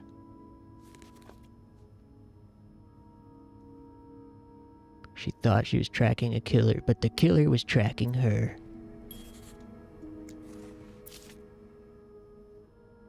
Birth control. These symbols, they look oddly familiar.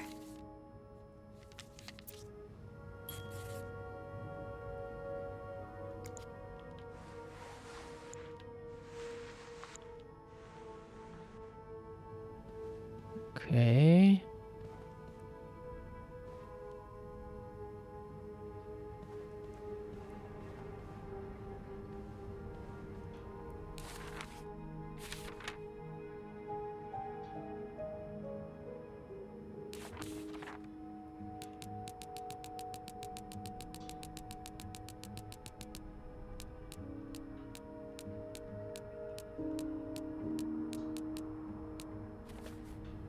Locked. It looks like the code is made up of 4 letters.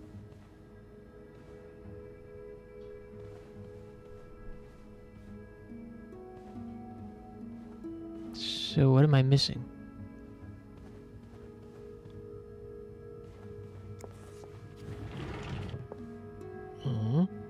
No combination, no entry.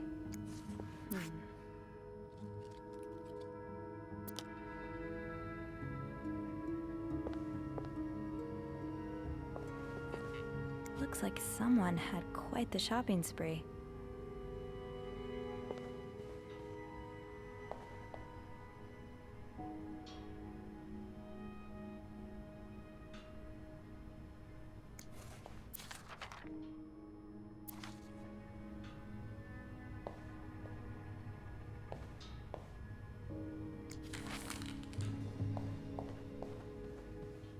Uh-huh.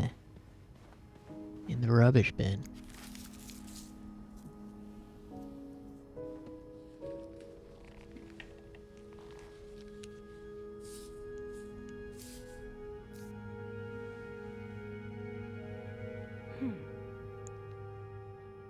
Oh, great. Another one of these, huh? Okay, put that there.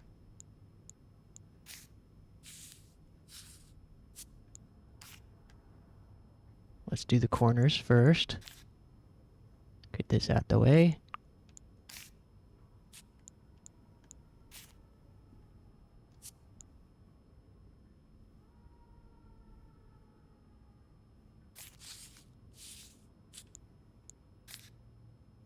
Yeah, it's the coffee mug giving me flashbacks.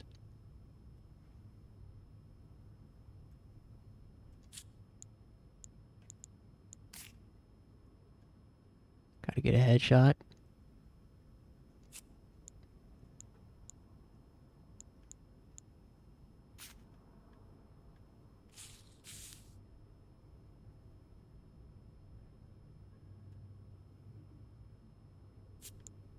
That doesn't seem right.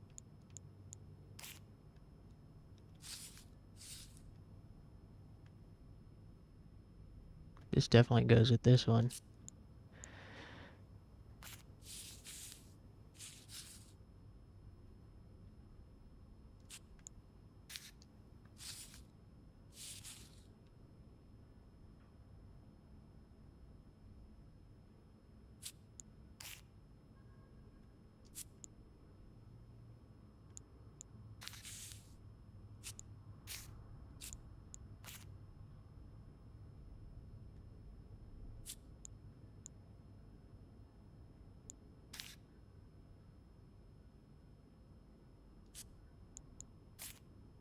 Mm-hmm. I've been training for this moment.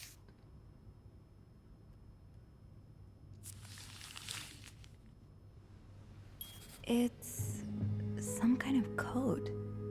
Could I break it?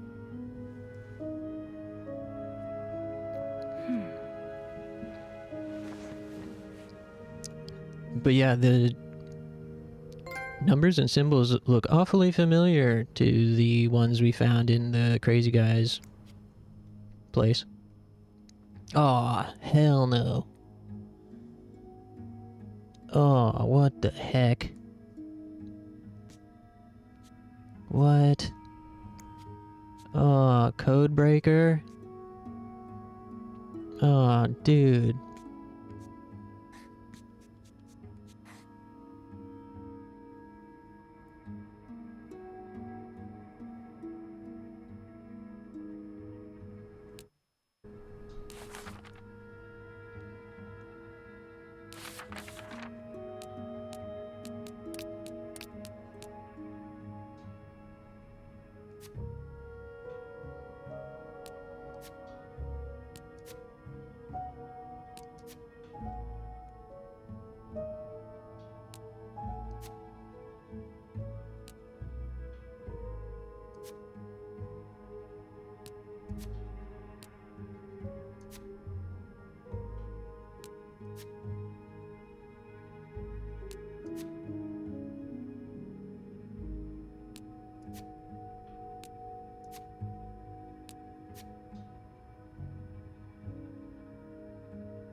You don't even get to see the little marks? You have to go pick it up again?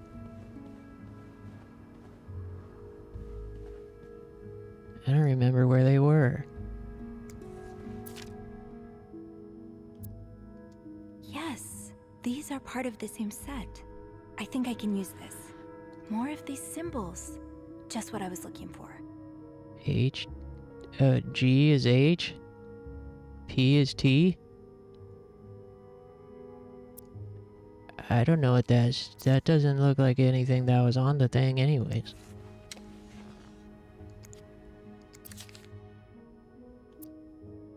You don't see someone withdraw $5,000 every day.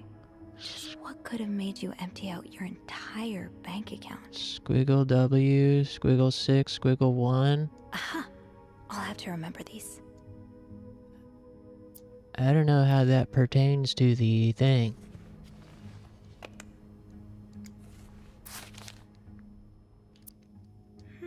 Yeah. I think these match the symbols on the papers I collected. Murder.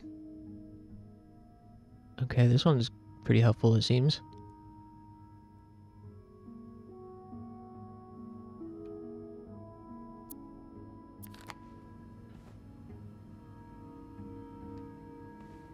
Will those stay, like, automatic?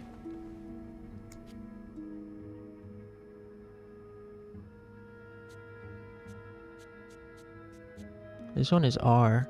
Yep.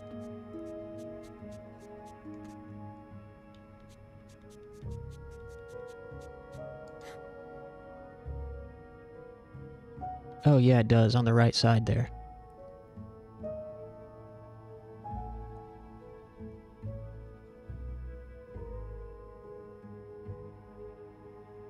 I don't even see parentheses in here.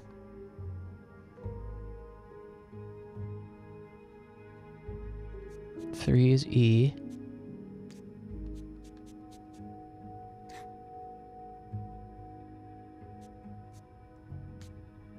G is N.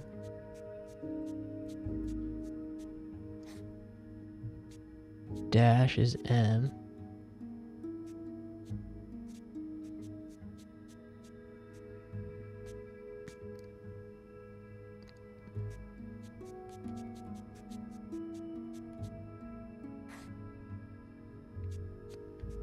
Forward slash is N. No, wait. Hold on. I did this wrong. Forward slash is N.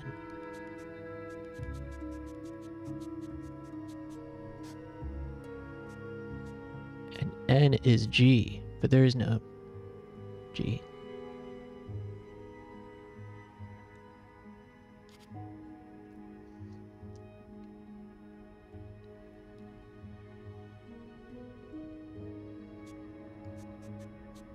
Six is U.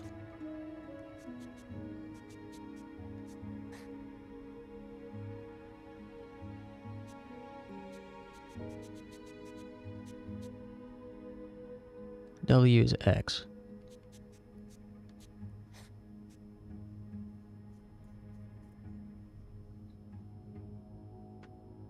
Saw the music note last time. Yeah, I think that was in like the stalker's room.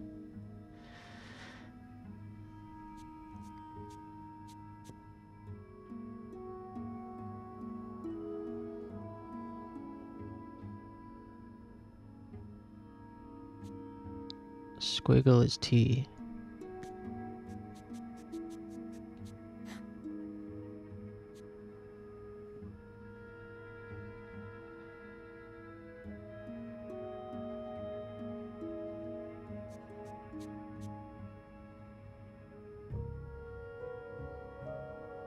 Okay, we need more.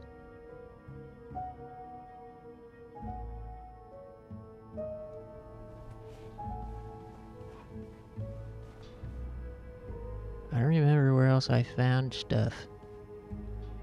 Was there any more in here?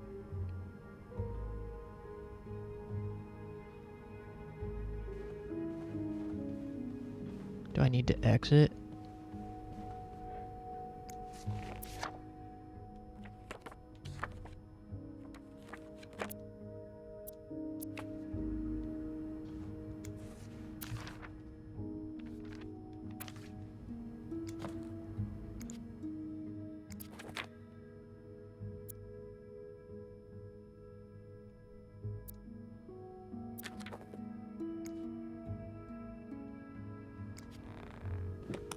Five is O.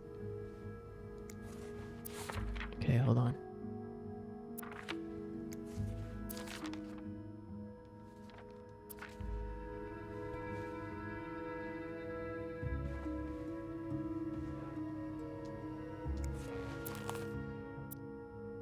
I'm not sure how the children are affected by what goes on at a bar on a Friday night.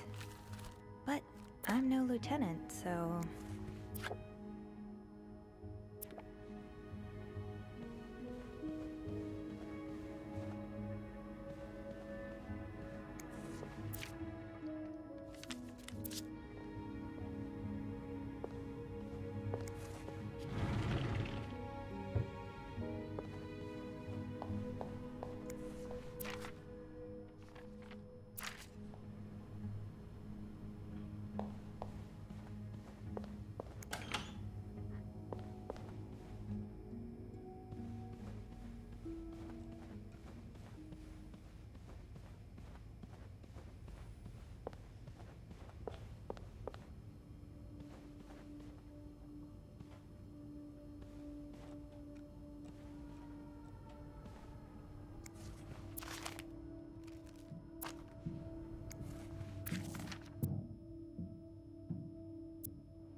Where the hell is this stuff?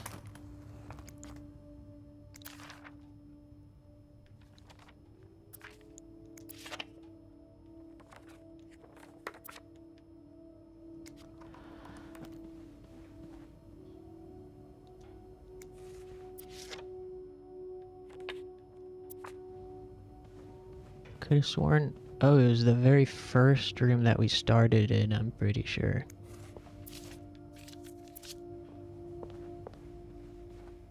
I don't know where the first room was that we started in. Whoa, do we have free reign to snoop everywhere? Come on, make it safe.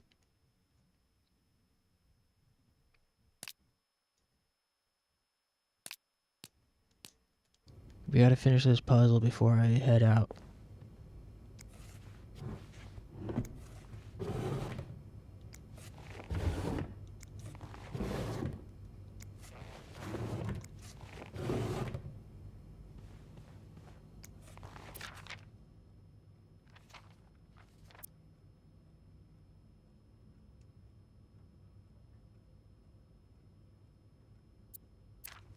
Oh yeah, this is the first room we started in.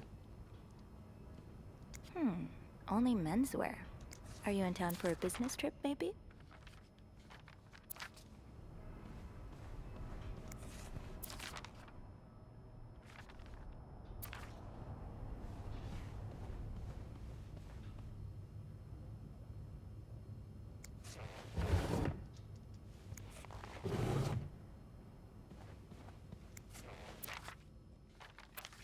Man, where the hell was that other stuff?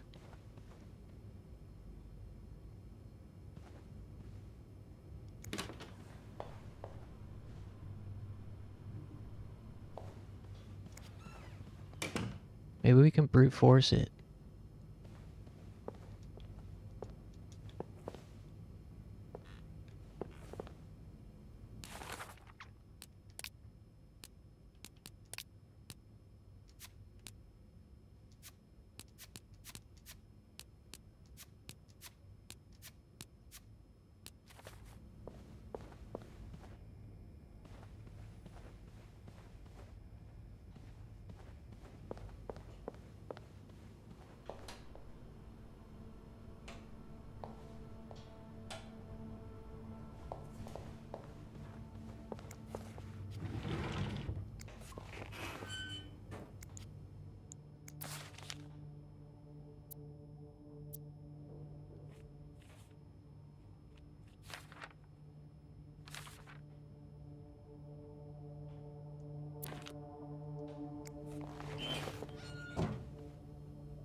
Oh.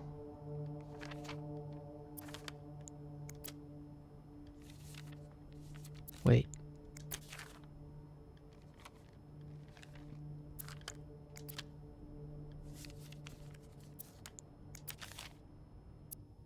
More of these symbols. Just what I was looking for. Yeah, the symbols are written on the stuff he collected out of his stock to victims. T30.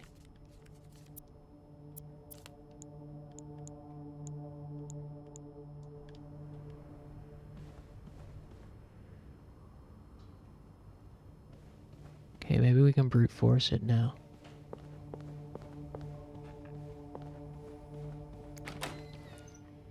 Whoa, seems like we got free reign to look around. Damn. This is a lot to do. I don't want to like solve the puzzle until we... Oh boy, someone's been living it up.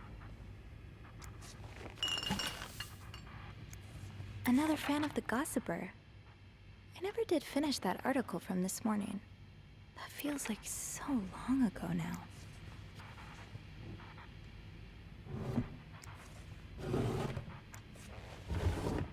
We might have to save this for next time.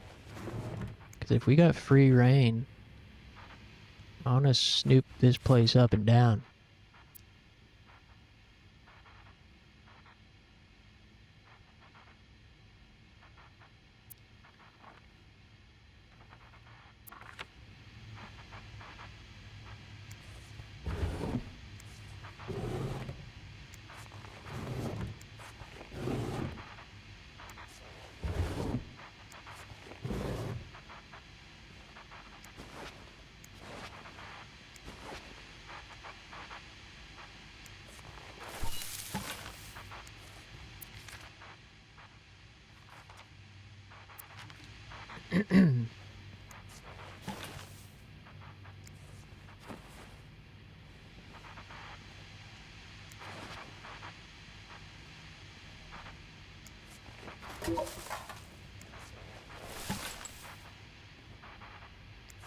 Not exactly a cherished gift, if you just left it behind like this.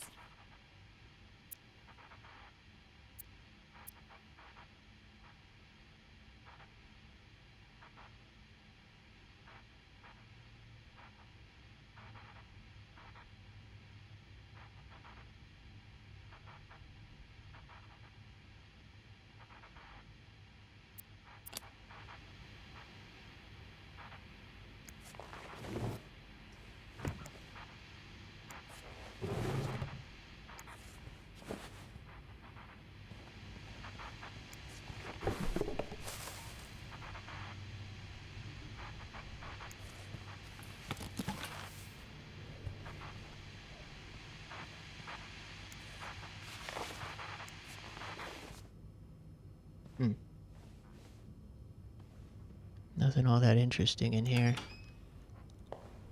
Ooh.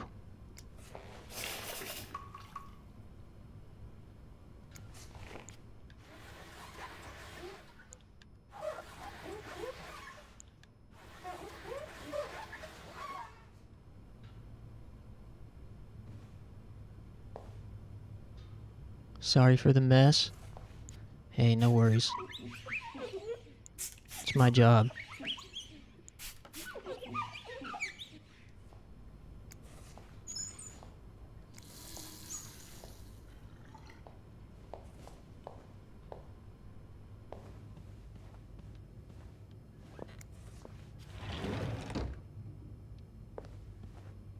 Alright, I guess that's it for in here.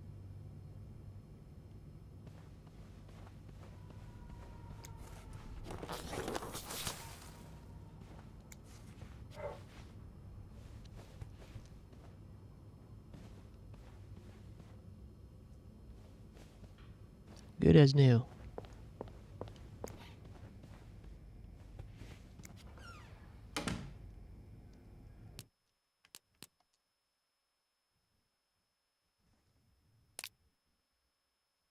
Alright, well, as much as I would love to keep snooping, probably best to pick it up from here next time. So tomorrow, let's continue our quest to pray the gay away. Hey, Clover. Did you just get here?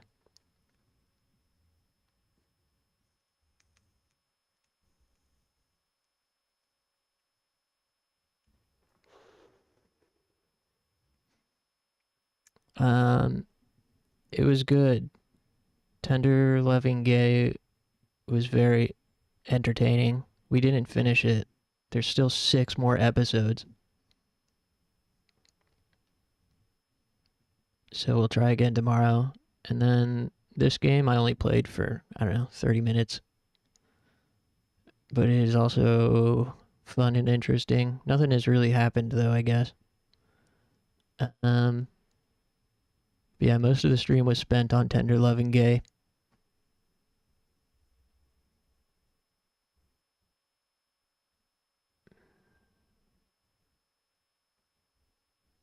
I'm definitely out of steam though. So tomorrow I want to play more Kingdom Hearts. But we also got to do more TLC and TBWM. Yeah, check out the VOD.